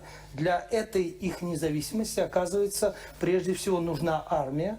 Армия, которую они бы сколотили в как можно более короткие сроки. Затем им понадобился еще и Черноморский флот. Но я не сомневаюсь в том, что завтра они предъявят соответствующие претензии, да уже, собственно, предъявили и на ядерное оружие. Что же касается судьбы Черноморского флота, то, я не хотел бы сейчас говорить о территориальных претензиях, там, скажем, о судьбе Крыма, но ведь известны достаточно большое количество прецедентов, когда военно-морские базы находятся одного государства на территории другого государства, даже если предположить такую нелепость, что Крым – это территория Украины. Так вот, с этой точки зрения я считаю, что вполне возможно соглашение между Россией и Украиной, но, насколько мне известно, Севастополь никогда не был базой украинского военно-морского флота. Это всегда была база российского флота, и это ситуация, которая не может измениться под влиянием каких-то сиюминутных обстоятельств. Действия Украины в отношении, скажем так, советской армии и флота – это действия, которые представляют колоссальную угрозу для всего человечества в целом. И поэтому здесь вполне возможно проведение ими определенной международной конференции, переговоров, связанных, скажем, под эгидой, скажем, Организации Объединенных Наций с участием ведущих стран мира для того, чтобы выработать определенные взаимоприемлемые решения. Здесь должны быть переговоры, но здесь и нельзя упускать время. Нельзя допускать, чтобы Украина уже создала такую армию, которую, если она создаст, она обязательно пустит в ход. Я в этом ни минуты не сомневаюсь и считаю, что сегодня мы закладываем мину под не только наше будущее, но и будущее всего человечества. 30 лет прошло. Армия на Украине была и создана, и пущена в ход против собственных граждан, не пожелавших сначала принять майданные порядки, а потом и жить под этой властью. Как итог, народные республики Донбасса признаны Россией. Следующим логичным шагом была помощь им в освобождении от националистов. Но это не все. Мы добиваемся, чтобы с территории Украины больше не исходила для нас угроза. Потому переговоры между представителями Москвы и Киева. После 3 раундов за столом Беларуси друг напротив друга и серии видеоконференций, в ближайший вторник, в среду, делегации снова встретятся очно, сообщил этим вечером Владимир Мединский, глава переговорщиков от России, помощник президента. Сам Владимир Путин об этих непростых, медленных, но необходимых контактах в эти дни информировал по телефону и не впервые канцлера Германии Олафа Шольца, президента Франции Эммануэля Макрона, премьер-министра Израиля Нафтали Беннета и президента Узбекистана Шавката Мирзиёева. В Москве всегда отвечают на звонки тех, кто занимает адекватную позицию, совпадает она с нашей или нет. А вот менторский тон Америки у многих вызывает раздражение. Те же Китай и Индия, между которыми сохраняются противоречия еще из прошлого века, сейчас взяли и провели встречу на уровне министров иностранных дел. Первую после пограничного конфликта почти 2-летней давности.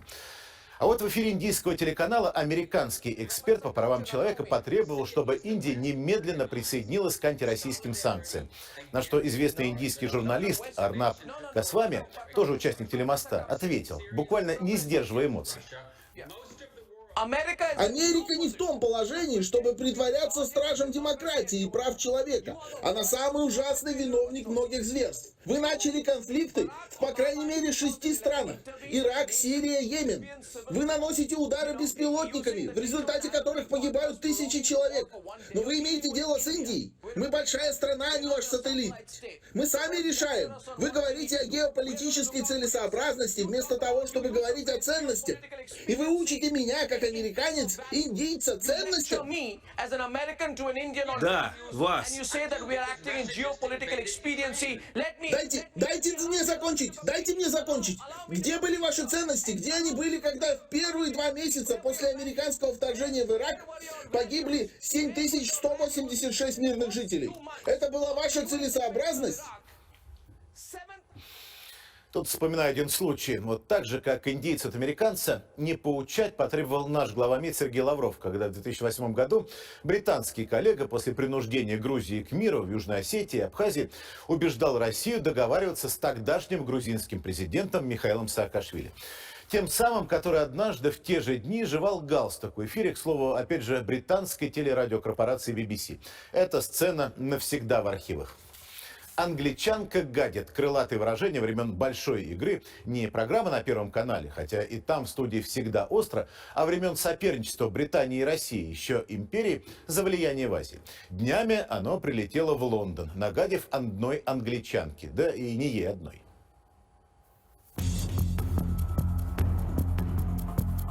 Вроде бы розыгрыш, шутка, а вскрывает такое, что не до смеха. Не смешно британским министрам, которые опозорились так, что иной бы трижды в отставку ушел. Не смешно Британии, чья, казалось бы, элита показала миру, чего на самом деле стоит. Не смешно миру после того, что, без тени сомнения, выдали Вовану и Лексусу общительные члены правительства Ее Величества. Думаю, что говорят с премьером Украины. А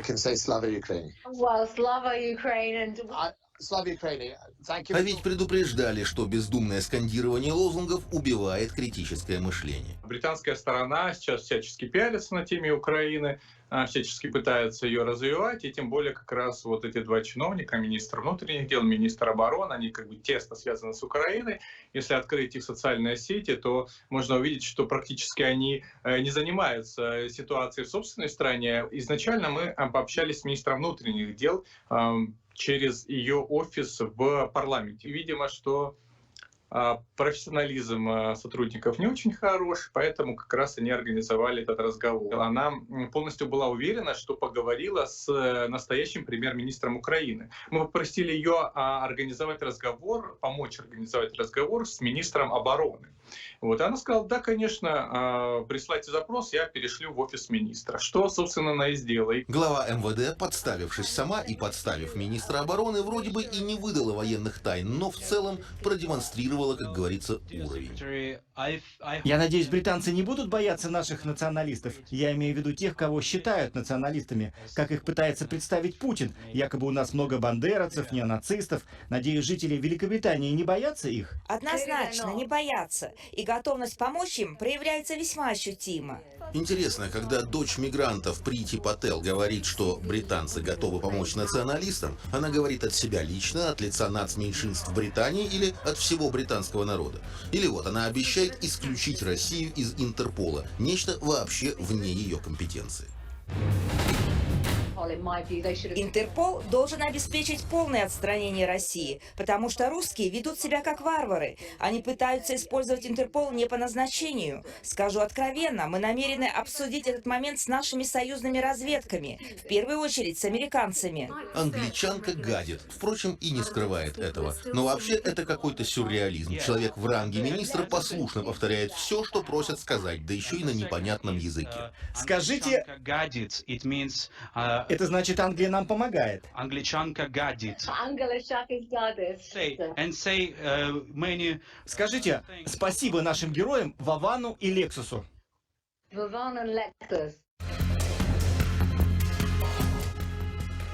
Ну а дальше глава МВД нагадила министру обороны. Когда в сети только появился первый фрагмент этого розыгрыша, и ведомство, и пресса в один голос заверяли, что Бен Уоллес героически раскусил подвох. Когда выяснилось, что беседа длилась целых 20 минут, версия про прозорливом министре как-то поблекла. Само заявление Минобороны после этого пранка было достаточно лживым, потому что они сообщили, что разговор шел 10 минут всего лишь, и что министр якобы по каким-то безумным вопросам понял, что его разводят, что это не премьер-министр Украины, и бросил трубку. Но на самом деле сам разговор шел в 2 раза больше, раз, и во-вторых, у нас была вполне обычная с ним концовка. То есть мы с ним попрощались и обоюдно повесили трубку. То есть даже здесь заявление Минобороны Великобритании оказалось ложью. Неудивительно, что министерство пыталось скрыть провал руководителя. Он там такого наговорил. Мы бы хотели продолжить ядерную программу с целью защиты от России. Было бы здорово, если бы вы могли помочь нам. Мне нужно обсудить это с нашим премьер-министром. Принцип заключается в том, чтобы поддерживать Украину как друга в любом выборе, который вы сделаете. Уже немало, а дальше того хлеще. Хотите ли вы быть частью НАТО, хотите ли испытывать новые вооружения и так далее, это все зависит от вас, а Запад, в сущности, вас поддержит. Вообще-то это называется карт-бланш. Делайте, что хотите, а мы поддержим. И это, уточним, ответ на вопрос о ядерном оружии для Киева. Наверное, не одни мы в тот момент вспомнили, как на Мюнхенской конференции Зеленский шантажировал мир украинской ядерной дубинкой. Я инициирую консультации в рамках Будапештского меморандума. Организовать их поручено министру иностранных дел. Если они снова не состоятся или по их результатам не будет гарантии безопасности Украины, Украина будет иметь полное право считать, что Будапештский меморандум не работает, и все пакетные решения 1994 года будут поставлены под сомнение. И вот выясняется, что как минимум в Лондоне украинское ядерное оружие не считают чем-то запретным. Лишь через 5 минут министр обороны вдруг вспомнил, что его страна вообще-то подписала договор о нераспространении. Но даже после этого советует мнимому украинцу не прекратить противоправные поползновения, а быть осторожней. Что касается ядерного оружия, я был бы осторожен. Мы подписали договор о нераспространении, поэтому, думаю, вы должны быть осторожны в этом вопросе. Сам был не особо осторожен, когда сливал военные тайны. Говорят же, болтун — находка для шпиона. Мы, как вы знаете, не собираемся открыто атаковать российские корабли и самолеты, по крайней мере, на этом этапе. Мы поможем вам оружием, способным бороться с кораблями и самолетами, в том числе и в Черном море. Мы войдем в воды Черного моря. Думаю, это случится довольно скоро. Но вот насколько близко подойдем к украинским водам, которые в настоящее время блокируют русские, думаю, мы еще обсудим. Или вот чистосердечное признание о том, что закрома Родины — все. Я также хотел попросить, не присылайте нам больше эти противотанковые ракеты НЛО, поскольку они очень часто выходят из строя. А у нас вроде все в порядке было. У меня есть вся информация по этим ПТУРам. Мы отправили вам более 4000 и еще на подходе. У нас уже заканчиваются наши собственные арсеналы, но я каждый день разговариваю с вашим министром обороны Резниковым, либо пишу ему сообщения. Почему-то именно эти ПТУРы особенно задели британцев. Посыпались даже опровержения. На самом деле ракет много, и может быть даже еще больше. Производственные возможности позволяют. Читателей пресса не переубедила. Этот парень должен быть привлечен к ответственности за то, что выдал такую информацию. Его беспечная болтовня может кому-то стоить жизни. Тупица. Вот умора. Путин, должно быть, от души смеется. Этот идиот должен чистить туалеты здания министерства, а не управлять им. В какой-то момент у Уоллеса так понесло, что сами пранкеры вынуждены были поработать вместо отказавших внутренних тормозов. Очень сильно заинтриговала вот эта надпись. Мы удалили фрагмент, потому что он, возможно, противоречит национальным интересам Британии. Это троллинг или он действительно что-то такое там наговорил? Я не хотел бы открывать карты, но, наверное, министр знает. Ему, наверное, не очень удобно, что он там говорил. Но там довольно интересная информация. Посмотрим, может быть, опубликуем попозже. Я думаю, что если бы этот пранк был бы полностью показан в британском сегменте, в английском, то, конечно, в нормальной ситуации министр должен был бы уйти в отставку. Но то в нормальной ситуации. В той ненормальности, которую нам пытаются навязать, пострадали Вован и Lexus. YouTube по требованию британского Минобороны заблокировал их аккаунт. Впрочем, все желающие увидеть ролики могут обратиться на RUTube. YouTube долго не удалял, потому что он не мог найти формальных даже причин, потому что нормы сообщества нами не нарушались. Это было серьезное политическое давление со стороны Министерства обороны Великобритании. Ведомству пришлось это делать не втихаря, а публиковать у себя на официальных ресурсах призыв к YouTube заблокировать канал в связи с тем, что он угрожает национальной безопасности целой страны. То есть таким образом получилось, что оборонное ведомство ядерной державы воюет с двумя частными лицами из России. Ну и в любой нормальности, даже в британской, очевидно, правительство Джонсона демонстрирует чудеса неадекватности. Самому премьеру не забыли пир во время чумы, вечеринки в разгар коронавирусных ограничений. Глава МИД Ли Страс, прежде вытаскивавшая рейтинг Кабмина за счет подражания Маргарет Тэтчер, опозорилась с географией, попытавшись оспорить российский суверенитет над Ростовом и Воронежем. И вот теперь катастрофически оскандалились Паттел и Уоллес, а ведь его в последнее время прочили чуть ли не на замену Борису Джонсону. Григорий Емельянов, Лилия Зорина и Сергей Чевела, Первый канал. YouTube может повторить судьбу Instagram и Facebook. С этой недели они запрещены в России. Американская корпорация Meta, которой принадлежат соцсети, внесена в список экстремистских организаций. Поводом для такого решения стал тот факт, что пользователям была дана отмашка. Посты со словами «убей русского» больше не являются призывами к насилию. Об этом стало известно из утечки переписки менеджмента компании. Она попала к журналистам агентства Рейтер. Интересно, что изменение правил цифрового гиганта коснулось лишь нескольких стран – Восточной Европы и бывшего СССР. Так сказать, целевой аудитории. Неоднократные требования Роскомнадзора Мета игнорировала. В общем, результат предсказуем. И, похоже, для западных медиаплатформ такое поведение уже становится нормой. Facebook, и Instagram, и Google, и YouTube не просто перестали быть абсолютно адекватными платформами, где есть модерация, где есть беспристрастность, какая-то попытка к анализу, они превратились в настоящих всадников апокалипсиса, в первую очередь информационного. И этот апокалипсис направлен на то, чтобы подорвать информационное пространство внутри нашей страны и создать условия для дестабилизации, условия, где контент, который призывает к ненависти, к разжиганию розни межнациональной, который призывает к убийству, будет считаться абсолютной нормой. Загрузка коридора для транзита газа из России в Европу через Украину сегодня на прежнем максимальном уровне – 109 миллионов 600 тысяч кубометров в сутки. Данные подтвердил «Газпром». Почему это важно? Объемы соблюдаются даже в нынешних условиях, потому что закреплены долгосрочным контрактом. Он – элемент стабильности на европейском энергетическом рынке, где неопределенность многих месяцев только усилилась после введения санкций против России. А теперь вообще новая реальность. Страны, официально признанные недружественными, должны платить за российский газ российскими же рублями. Так решил Владимир Путин. В Европе говорят, будем избавляться от зависимости и покупать станем сразу на всех, чтобы не конкурировать друг с другом за ресурс. Украина взбодрилась. О, как раз давайте качать в наши подземные хранилища. Самые большие в Европе. Самые пустые, можно было бы добавить, но ведь и европейские заполнены по минимальной планке. Зима, конечно, еще не близко, но вот уже начало апреля обещают намного холоднее обычного. Где брать газ, если не в России? Вопрос открыт. Например, Катар, один из десятки лидеров по экспорту, уже объявил, у него столько нет. Михаил Акинченко изучил вопрос с точки зрения не только цифр.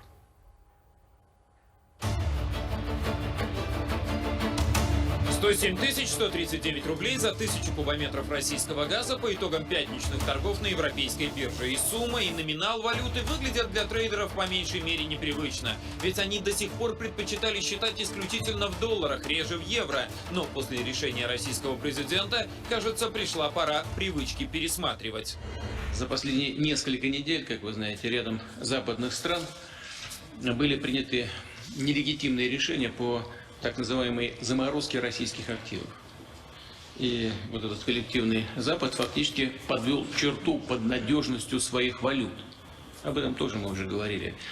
Перечеркнул доверие к этим валютам. И Соединенные Штаты Америки, и ЕС объявили в принципе дефолт настоящий по своим обязательствам перед Россией. И теперь в мире каждый знает, и так-то подозревали, а теперь знает каждый, что обязательства в долларах и евро могут быть не исполнены. Я уже давал определение подобным действиям, не буду сейчас здесь вдаваться в детали, но совершенно очевидно, что в этой связи поставлять наши товары в Европейский Союз, в Соединенные Штаты и получать оплату в долларах, евро, в ряде других валют не имеет для нас уже никакого смысла. Поэтому мною принято решение в самое короткое время реализовать комплекс мер по переводу оплаты. Начнем с этого, с нашего природного газа, переводу оплаты нашего природного газа, поставляемого в так называемые недружественные страны, за российские рубли.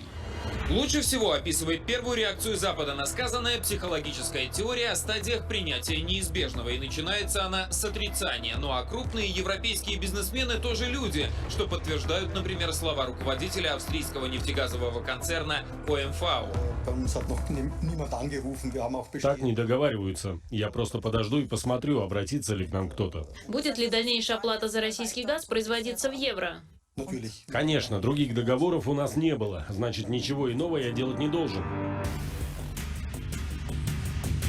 Об отсутствии понимания возможности оплаты в рублях заявили также в польском энергоконцерне PGNiG. В тех же терминах высказался и японский премьер-министр. А его коллега из Словении порассуждал о том, что никто в Европе не знает, как выглядят рубли. Тут, конечно, можно было бы заметить, что как выглядит словенский премьер и вообще как его зовут, знают еще меньше людей. Но здесь главное, что большинство все же знает, к чему приведет отказ от энергоносителей из России, если платежей не будет.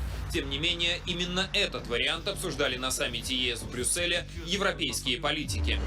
Некоторые страны снова предложили распространить санкции на энергию, уголь, газ и нефть. В обсуждении по видеосвязи принял участие президент Украины, который также просил нас об этом. Мы это обдумали и ответили, с учетом того, что в Венгрию 85% газа и 60% нефти поступает из России. Санкции означали бы, что венгерская экономика за несколько минут замедлится, а затем остановится. Это неприемлемо, это противоречит интересам венгров. Как, впрочем, и интересам большинства европейских стран. По данным компании «Газпром», поставки российского газа, например, в Германию за 2021 год выросли на 10%, в Италию на 20%. Канцлер Австрии, отвечая на вопрос о его отношении к переходу на расчеты в рублях, напомнил, что 80% голубого топлива в его страну поступает из России. Моя цель – не ставить под угрозу безопасность поставок. Немедленный отказ от российского газа невозможен. Я могу представить, что дискуссия станет более острой, но я здесь занимаю выдержанную позицию. Мы не можем одной мерой подвергать опасности другую. Есть страны Восточной Европы, из Северной Европы стоит выделить Финляндию, которые очень существенно зависят от российского газа и у которых за какой-то короткий срок заменить российский газ, скорее всего, не получится просто технически. Потому что в поставках газа в Европу большую роль играет сеть магистральных газопроводов, построенных еще в 70-е и 80-е годы 20 века. И вот многие страны просто технически как-то вот из других мест, даже если предположить, что этот газ появится в других местах, получить его либо не смогут совсем, либо смогут, но в очень ограниченных количествах. Очевидно, что в начале весны проблема видится далеко не столь острой, как в преддверии зимы, а вот журналисты немецкого издания Die Welt попытались представить, что случилось бы, если бы на дворе сейчас была глубокая осень. Вышло мрачновато. Холод в домах приведет к проблемам с водоснабжением. Население, пострадавшее от экстремальных холодов, будет вновь включать печи и камины и топить их сырыми дровами, горючими отходами или строительными материалами. Такие перспективы вызвали в руководстве ЕС обоснованные опасения в стройности европейских рядов. Сплотиться решили при помощи создания единого механизма закупки газа. Хотя до сих пор каждая страна решала этот вопрос самостоятельно, напрямую с продавцом. А российский президент особо подчеркнул, что переход на рубли не повлияет на надежность поставок. Речь исключительно о защите наших финансовых интересов и активов. Особенно в условиях, когда с Запада звучат заявления наподобие того, что сделал бывший посол США в России Майкл Макфол. Россия должна продолжать поставки нефти в демократические страны, но покупатели должны придерживать платежи за эти энергоресурсы на специальных счетах, пока Путин не прекратит войну. В Европе пока изучают эту идею, признавая ее привлекательность. Тем более, что потом всегда можно будет найти причину, по которой деньги не отдадут вовсе. Примерно как уже сделали с российскими активами. На самом деле, позиция России, она ведь четко обозначена. Мы совершенно не против продолжать продажи газа. Мы готовы выполнять существующие контракты. Мы даже формулу не меняем. Мы меняем валюту платежа только потому, что у вас публично озвучиваются идеи, вместо того, чтобы платить за газ, арестовывать моментально эти платежи. Но мы же не идиоты. То есть мы понимаем, что на таких условиях мы торговать не будем. Перевод платежей в рубли всего лишь означает, что Россия берет под свой контроль свои же собственные деньги. И вот как раз этот вариант, судя по всему, Запад и беспокоит больше всего. Чего президент Путин намерен добиться этим шагом? Это первые серьезные ответные санкции Путина, лобовое наступление на Запад, особенно на Германию. Путин проверяет, насколько далеко Запад, чье единство рушится из-за санкций, действительно готов пойти. Если Запад на это пойдет, это подорвет изоляцию российского центрального банка, то есть самые мощные санкции, так как евро и доллар должны будут обмениваться на рубли через центральный банк. И осознание этого вызвало в Европе закономерный переход от отрицания к следующей стадии принятия неизбежного – гневу. Глава Еврокомиссии Урсула фон дер Ляйен заявила, что не допустит обхода ограничений, а канцлер Германии Олаф Шольц вспомнил про условия контрактов. Везде действуют твердые договоры, в которых указание валюты, в которой происходит оплата, является частью контракта. Это то, что должно действовать. В большинстве случаев там указаны евро или доллар. Это исходные пункты, от которых мы должны отталкиваться. В обычных обстоятельствах в заявлениях европейских политиков, возможно, был бы смысл, но сегодня перспектива судебных разбирательств выглядит как минимум нелепо. Ведь когда европейцы дружно вводили санкции против России вопреки всем международным нормам, даже о видимости соблюдения каких-то правовых приличий не вспоминали. Когда Евросоюз пошел в атаку на имущество Банка России, российского государства, каких-то компаний российских, граждан России. Но это был переход всяческих границ. И какой же тут теперь арбитраж? Я думаю, что об этом даже и речь не идет. Ни суд ВТО уже ничего не решит, ни другие суды. Придется им договариваться с Россией конкретно. Вот договорились с Россией, пожалуйста, платите, получаете, получаете, платите. Да, вот, собственно говоря. А попытка найти на Россию управу в каком-нибудь своем суде, но это уже от безысходности. А значит, тратить силы на гнев бессмысленно. Лучше сразу приступить к торгу. Тем более, что в решимости России воплотить переход к рублевым платежам в жизнь западные биржевые игроки, очевидно, нисколько не сомневаются. Те, кто совсем недавно еще избавлялся от рублей, стали их придерживать, что не замедлило сказаться на курсах. После заявления Владимира Путина к концу недели доллар подешевел на 7 рублей, а евро на 9. То, что наш президент назвал, и не только он, ядерным взрывом на финансовом рынке, блокировка счетов Центрального банка, это ответный ядерный взрыв. Ну, они получают такой же мощнейший удар по той системе, которую они выстраивали десятилетия, когда доллар был главной расчетной валютой. И именно на этом строилась гегемония доллара, что все товарные рынки, все сырьевые рынки, они как раз превратились в финансовые рынки, где главная валюта доллар. Вот сейчас этому приходит конец. А конец страшный, потому что когда доллар, национальная валюта Соединенных Штатов, используется в качестве валюты расчетов для всего мира, долларов экспортируется в избытке. По сути, доллар – это главный экспортный товар Соединенных Штатов. Больше они ничего особо не производят. Зато долговой мыльный пузырь у Америки вышел на славу. 31 триллион долларов долг самого государства, а вместе с долгами бизнеса и граждан страны уже 86 триллионов. И это при том, что запланированные доходы США на этот год чуть больше 4 триллионов. То есть вся страна должна не есть и не пить больше 20 лет, чтобы выплатить долги. И охота за российскими резервами, которая идет сейчас по всему миру, лишь банальное воровство ради списания части долга и усмирения остальных кредиторов. Доллар – это основа, по сути дела, экономического и политического могущества Соединенных Штатов. Они создали просто гениальную систему, когда все страны производят товары, добывают нефть, не знаю, компьютеры делают, везут их в Соединенные Штаты, а они за эти товары расплачиваются просто ноликами на счетах, которые имитируют столько, сколько душе угодно. И все это основано исключительно на том, что нет замены доллара как меры стоимости и средства сбережения. Все.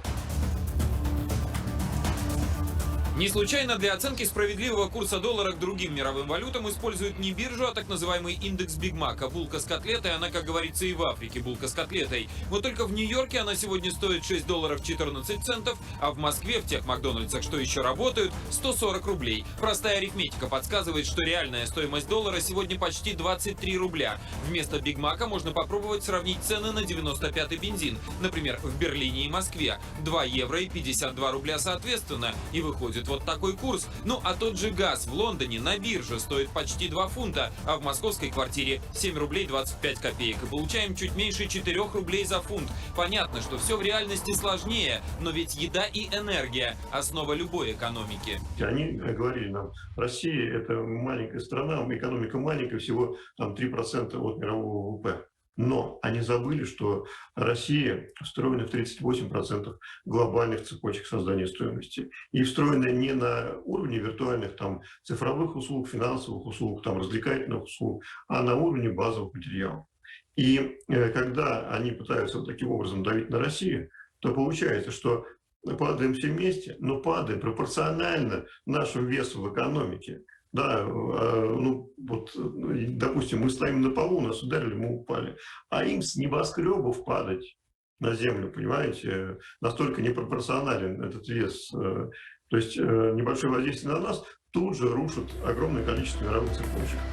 И как раз то, что сейчас делает Россия, восстанавливает те самые цепочки, которые разрушились из-за ненадежных звеньев вроде доллара и евро. На замену им приходит рубль. Пока в поставках газа, но к последней стадии, принятию неизбежного, уже перешли Молдавия и Болгария. Проблем в платежах рублями они не увидели. Очередь за всеми остальными. Тем более, что президент России ясно сказал: газ – это только начало.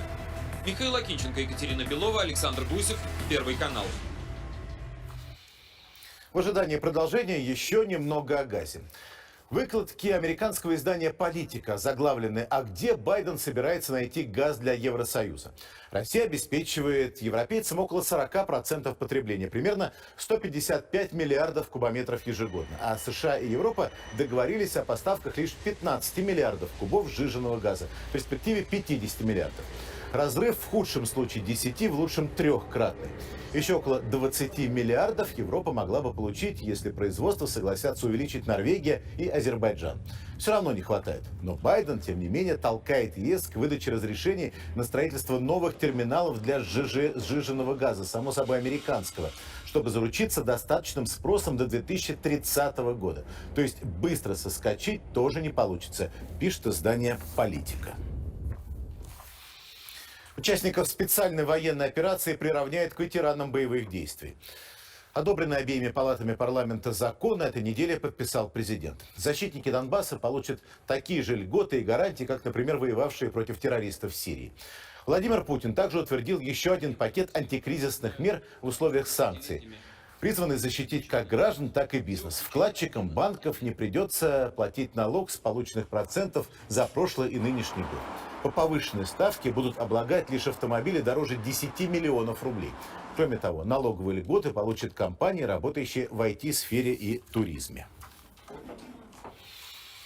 Российская экономика, которая находится сейчас под самым сильным за всю историю давлением, оказалась в уникальной ситуации. С одной стороны, уход с рынка части зарубежных компаний открывает для бизнеса новые перспективы. С другой, проблемы с логистикой, поиск новых поставщиков сырья и комплектующих, отлаживание производственных цепочек. Все это требует времени. К тому же проблем добавляет и ажиотажный спрос на ряд товаров, чем поспешили воспользоваться некоторые недобросовестные продавцы, взвинтив цены. Как распутать этот клубок, президент говорил на совещании с министрами. И план действий у властей, похоже, есть. Валентина Соловьева продолжит.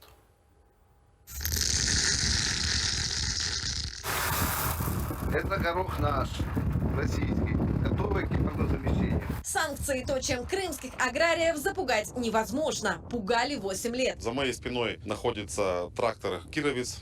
Сеялка тоже у нас производится в России, на заводе в Самаре. Высеваем мы сегодня семена гороха.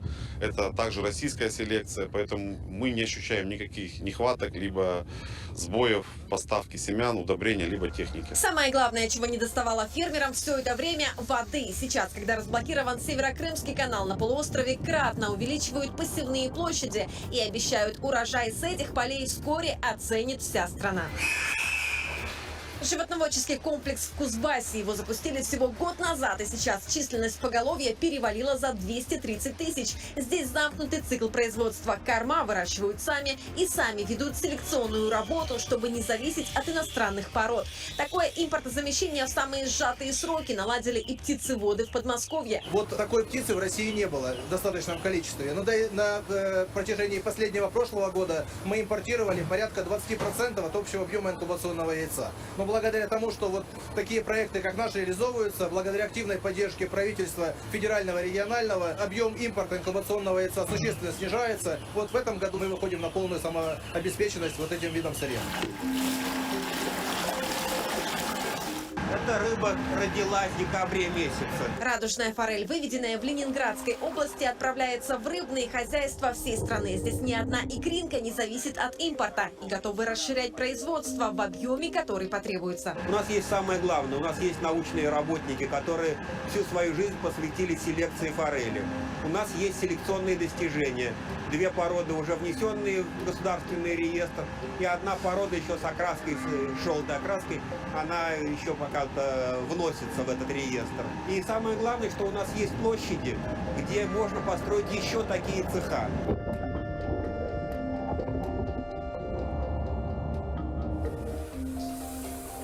Россия Россия полностью обеспечивает себя основными видами продовольствия. Об этом доложили президенту во время большого совещания, которое Владимир Путин посвятил экономике. Я надеюсь, что вы вместе с коллегами в регионах будете внимательным образом следить за тем, как складывается ситуация в торговых сетях, с тем, чтобы оперативно реагировать на происходящие события. Степень надежности в этом смысле у нас достаточно большая, и здесь главное, чтобы не было логистических проблем и была своевременная оперативная реакция.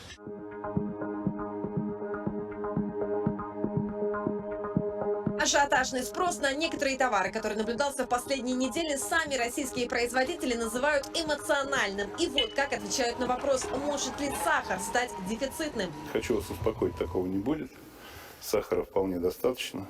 На этом складе находится остаток 35 тысяч тонн. Общий запас компании порядка 63 тысяч тонн. Ежедневно отгружается 400-500 тонн на клиентов. Так что я вас уверяю, сахара достаточно до следующего урожая. Не нужно поддаваться панике и скупать эти товары. Их хватит на всех. Ажиотажный спрос только дестабилизирует товаропроводящую сеть. Подчеркиваю, запасов сахара и гречки в стране достаточно для удовлетворения внутреннего спроса. На поддержку сельского хозяйства в федеральном бюджете предусмотрели более 100 миллиардов рублей. Для аграриев продолжают действовать льготные кредиты со ставкой до 5%. И еще одна мера позволит не допустить резкого роста цен. Выделим дополнительно 2 миллиарда рублей, чтобы увеличить объемы перевозок по льготным тарифам как минимум на 1 миллион тонн. Это поможет обеспечить поставки в российские регионы зерновых и масличных культур, овощей и рыбной продукции. Также минеральных удобрений, без которых не может обойтись ни одна посевная компания. Резко вырос спрос в российских аптеках. Как заявили в Минздраве, некоторые препараты исчезли с полок из-за ажиотажа. Их просто не успевали доставить вовремя. Это говорит о том, что пациенты, которые принимают этот препарат, закупали впрок с большим запасом. Это закономерно вызвало задержку в логистической цепи. И, пользуясь случаем, я хочу обратиться к гражданам. У производителей и дистрибьюторов проблем с производством и запасами нет.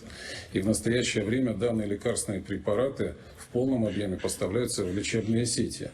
Делать запасы не нужно. Есть предложения по поддержке фармацевтической продукции и медицинских изделий через упрощение их регистрации, облегчение закупочных процедур, субсидирование процентных ставок по кредитам, предоставляемых производителям или дистрибьюторам. Ну и также по дальнейшей реализации программы импортозамещения востребованных лекарств и медизделий. У людей должна быть возможность приобретать необходимые медицинские препараты, несмотря на любые санкции. Это крайне важно как для всех граждан нашей страны, так и для профильного бизнеса. Что касается непродовольственного сектора, даже под зарубежными наименованиями продукция зачастую выпускается в России. Для бытовой химии доля отечественных производителей 84% и 90% бытовой техники собирают в нашей стране, по словам главы Минпромторга. О своем однозначном уходе с рынка заявили лишь единицы. Все прекрасно понимают, что при нынешнем уровне конкуренции очень легко потерять рынок, и намного сложнее потом вернуться к нему. Уход или возможный уход с нашего рынка некоторых иностранных производителей создает уникальные возможности для отечественных производителей, так же, как это было в случае развития аграрно-промышленного комплекса России, когда мы ограничили деятельность на нашем рынке ряда иностранных производителей сельхозпродукции и перерабатывающей промышленности. Здесь, безусловно, нужно только поддержать наших производителей.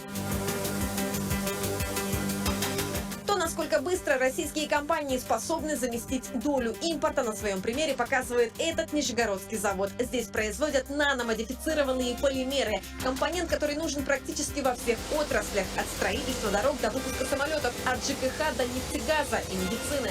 За этот месяц число заказов у них выросло в десятки раз. Причем не только от российских предприятий. Мы для себя определили изначально и приоритет поставили над тем, что мы должны в первую очередь удовлетворить спрос российских отраслей промышленности.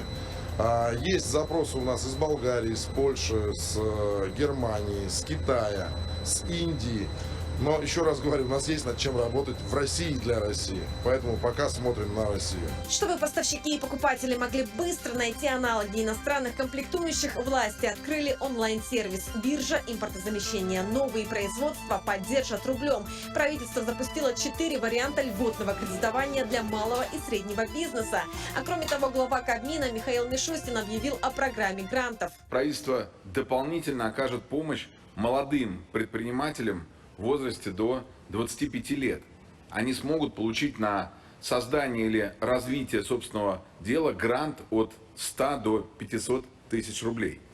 И до 1 миллиона рублей, если ведут деятельность в арктической зоне. Раньше такая возможность была только у предприятий, которые занимаются социальными проектами.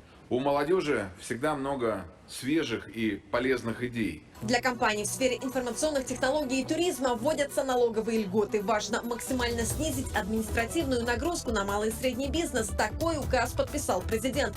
Предпринимателю, который впервые допустит нарушение, не будет грозить штраф, а только предупреждение, если это не нанесло вреда здоровью людей или ущерба природе. Уже 2 недели, 10 марта и до конца года, действует мораторий на плановые, внеплановые проверки. И он распространяется абсолютно на все российские компании, а не только на малый и средний бизнес, как это было в период пандемии. За исключением, конечно, случаев, когда речь идет о безопасности жизни и здоровья людей. Новая мера для компаний, которым выплата процентов по ранее полученному кредиту стала не по плечу. Для них будет действовать особый порядок реструктуризации. Платежи можно будет перенести на конец года. Что касается кредитов в целом, особое внимание президент заострил на ипотеке. Если посчитать рыночную ставку, реальную рыночную ставку по кредитам, то, конечно, она заметно выросла. В среднем она должна была бы составить около 20, даже больше процентов. И сразу обозначу принципиальную позицию. Мы сохраним неизменными ставки по нашим специальным ипотечным программам. А именно по программе семейной ипотеки 6%, по сельской ипотеке 3% и дальневосточной ипотеке 2%. Сохранится и программа льготной ипотеки, запущенная еще в 2020-м как антикризисная мера во время пандемии. Цель государства – сохранить объем строительства, который в прошлом году побил исторический рекорд. Ориентир портфеля ипотечных кредитов в текущем году должен вырасти не меньше, чем в прошлом году. Еще раз повторяю, это сложно, мы все это понимаем, но нужно к этому стремиться. И если его динамика будет отличаться от запланированных значений, нужно будет внести соответствующие коррективы и донастроить параметры льготной ипотеки. И еще одна мера поддержки, которая касается каждой семьи с детьми. Президент поручил продлить программу детского туристического кэшбэка, по которой родителям возмещают половину стоимости путевки в лагерь. Подобрать место отдыха по-прежнему можно на портале мирпутешествий.рф. Заявки начнут принимать в ночь на 31 марта. Валентина Соловьева, Елена Штуколова, Анастасия Берестенко, Первый канал. Массированная атака на русскую культуру и все, что так или иначе связано с нашей страной, на Западе приобретает небывалый размах. О масштабах русофобии говорил Владимир Путин на встрече с лауреатами президентских премий для молодых деятелей культуры и авторов произведений для детей. Президент подчеркнул, во многих странах подрываются вечные нормы и понятия, искажается история, замалчиваются очевидные факты. И речь уже не только о политике. Ненависть проникла в общественную жизнь, образование, спорт. Глава государства напомнил, один раз такое было, и куда это Европу привело. Сегодня пытаются отменить целую тысячелетнюю страну, наш народ. Говорю о прогрессирующей дискриминации всего, что связано с Россией, об этой тенденции, которая разворачивается в ряде западных государств. И при полном попустительстве, а иногда и при поощрении правящих элит. Пресловутая культура отмены превратилась в отмену культуры. Из концертных афиш вымарывают Чайковского, Шостаковича, Рахманинова. Так запрещаются и русские писатели, и их книги. В последний раз такую массовую кампанию по уничтожению неугодной литературы почти 90 лет назад проводили нацисты в Германии. Мы хорошо знаем и помним из кадров кинохроники, как сжигаются книги прямо на площадях. Представить такое в нашей стране невозможно. И застрахованы мы от этого во многом благодаря отечественной культуре. Она для нас неотделима от Родины, от России, где нет места этнической нетерпимости, где веками вместе живут, трудятся, растят детей представителей десятков национальностей и этнических групп. А культурное многообразие является гордостью общества, силой и преимуществом нашего государства. Думаю, многие знают, видели, как в Неаполе уличный художник недавно нарисовал на стене дома портрет ныне отмененного на Западе или отменяемого на Западе русского писателя Федора Михайловича Достоевского. Это все-таки дает надежду, что именно через взаимную симпатию людей, через культуру, которая всех нас связывает и объединяет, правда, безусловно, пробьет себе дорогу. Что искусство, образование, как и им должно быть, будут сеять только лишь умное, доброе и вечное. Уверен, у нас в России иначе не будет. Европа, между тем, только повышает градус ненависти. Настоящей обструкции подвергся худрук Мариинского театра Валерий Гергиев. Знаменитого дирижера заставили расторгнуть контракт с Мюнхенской филармонией, с которой он сотрудничал последние 6 лет. Причина – отказ публично осудить действия российских властей. Впрочем, наши зрители от этого только выигрывают. У них появится больше возможностей попасть на концерт маэстро. У самого музыканта освободится время для воплощения новых идей. Одна из них обсуждалась на встрече с президентом. Создание на базе Большого и Мариинки единой дирекции, которая могла бы помочь российским театрам. Сейчас строятся новые театры и в Кемерово, и в Калининграде, и в Севастополе, и во Владивостоке. Я думаю, что эта традиция будет укрепляться, и невероятные молодые певцы, танцовщики пополняют сейчас ряды того и другого театра. Наверное, приходит время задуматься о том, как скоординировать усилия. Вы упомянули о многопрофильных культурных центрах, которые мы создаем в регионах Российской Федерации, Севастополь, Владивосток, Кемерово и так далее. Вот, и в этой связи у нас тоже стоит вопрос о том, как создать эффективную систему управления ими. И в завершение, пожалуй, о главном спортивном событии сезона после Пекинской Олимпиады. Фигурное катание, Кубок Первого канала. Турнир уникального формата. По зрелищности и звездному составу оставил далеко позади завершившийся в этот уикенд чемпионат мира в Монпелье. На льду лучшие из лучших на данный момент. А еще те, кто уже сейчас готов дать бой лидерам. Идеальные прокаты с элементами ультра-си, россыпь мировых рекордов. И все это при сумасшедшей поддержке переполненных трибун. Ольга Паутова подтвердит.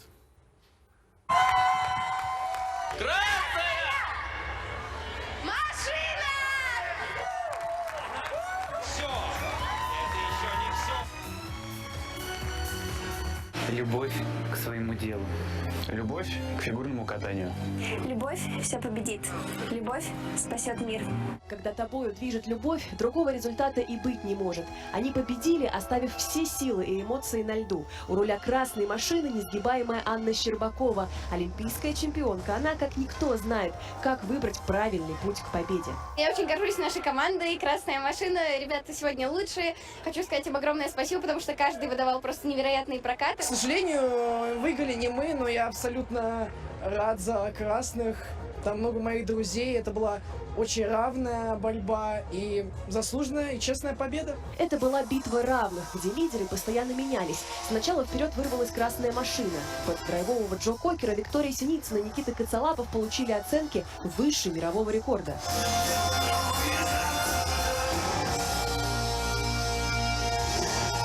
Ну а когда чисто катается Михаил Коляда, бороться с ним почти нереально. Миша принес команде красных максимальные баллы. Волшебство это или нет, но от его щелкунчика невозможно оторвать взгляд.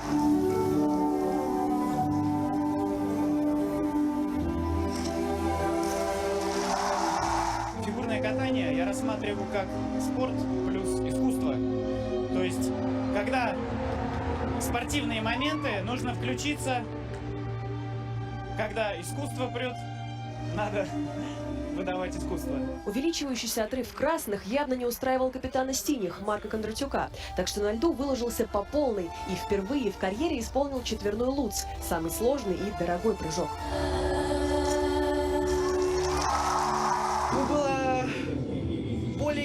чем на прошлом Кубке Первого канала. Но я старался просто не думать об этом.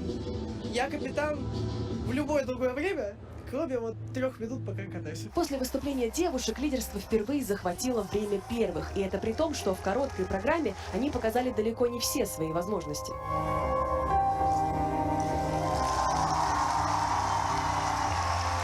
Даже хоть я и катала без тройного акселя, я все равно получила невероятный кайф. Такой, знаете, приятный вайб, как говорит наш капитан команды. Эта атмосфера ощущается не только на льду, но и на трибунах. Болельщики съехались из разных уголков страны, чтобы своей поддержкой придать сил спортсменам, не разделяя их на команды, а болея сразу за всех. Это особенный турнир в этом году, мы ждали его целый год, и он проходит после Олимпиады, где наши ребята стали олимпийскими чемпионами, и хочется просто еще раз испытать этих эмоций, когда ты болеешь за команды, тем более, что все команды состоят из наших самых лучших фигуристов. Мы хотим, чтобы они все катали чисто, красиво, и сами получали удовольствие, такое же, как мы, когда смотрим на них. Мы вас любим! Эту любовь фигуристы чувствуют и отвечают взаимностью. Нам очень не хватало вас в Пекине, поэтому спасибо вам огромное, что вы болеете так за нас. Мы вас очень любим. Эта поддержка очень помогает на самом деле. То есть ты чувствуешь со всех сторон, со стороны зрителей, со стороны команды, со стороны тренеров. Возможно, секрет великолепного выступления Евгении Тарасовой и Владимира Морозова в том, что даже в команде конкурентов есть как минимум один человек, который горячо за них болеет. Это их тренер. Максим Траньков. Жень, не знаешь, он искренне, вот в своем сердце, он все-таки больше за красных или за синих? Да, он с нами. Как и в прошлом году, Максим Траньков и Алексей Ягудин комментируют все по разные стороны баррикад. Неси меня теперь к Алине. Только в этот раз им помогают первые капитаны команд, которые просто не могли оставить ребят. Алина Загитова и Евгения Медведева. Спокойнее не получилось относиться, потому что за каждого болеешь, даже за тех ребят, которые в команде время первых. Я со всеми... Здорово, что в большей степени наши команды сохранились практически в таком же составе, что и в прошлый раз. Так что ребята, которые уже по второму сезону выступают во времени первых, они прям, вижу, так кайфуют, так прям наслаждаются командной работой. Последнее слово в этом противостоянии было за девушками. Команда синих начинает с мощного аргумента – болеро Камилы Валиевой и ее идеальный четверной тулуп. Загипнотизированный зал ликует. Аргумент номер 2 – тройные аксели Елизаветы Туктамышевой. Красные отвечают, только вдумайтесь, тройным акселем, четверным Сальховым и четверным Ридбергером в исполнении Софы Самоделкиной и безукоризненным прокатом с четверным флипом Анны Щербаковой. Вот что значит капитан на льду.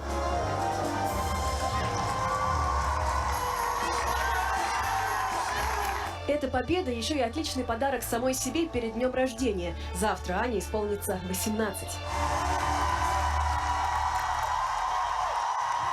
Никто на планете не решается на то, что делают они. Это показал и чемпионат мира, который проходил в эти же дни во Франции, и на который нашу сборную не пригласили, а китайская команда отказалась ехать из-за ситуации с коронавирусом в стране. В Монпелье только 2 участницы прыгнули тройной аксель, а в парном катании пьедестал заняли фигуристы, которые на Олимпиаде даже в разминку сильнейших не попали. Но некоторые американские журналисты видят в этом сплошные плюсы.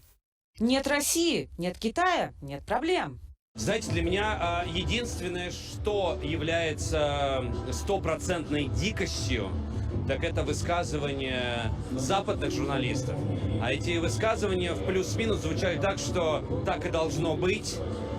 Наконец-то мы без русских. И ура! Считаю ли я прошедший чемпионат мира официально прошедшим? Да. Считаю ли я его полноценным? Нет. Потому что, это как, например, играют там теннис без Надаля, без Джоковича, без Федерера, без Медведева и так далее. Мне просто жалко за тех спортсменов, у которых отнимают шанс. У них не будет там еще одного десятилетия в спорте, еще и третьего десятилетия. Им надо сейчас. Тем временем на прыжковом турнире наши спортсмены в очередной раз раздвинули границы возможного. И парни, и девчонки показывали все виды четверных, а еще каскады сразу из 5 прыжков. Четверной флип. Тройной тулуп. И, казалось бы, здесь пойдет Оллер, но нет.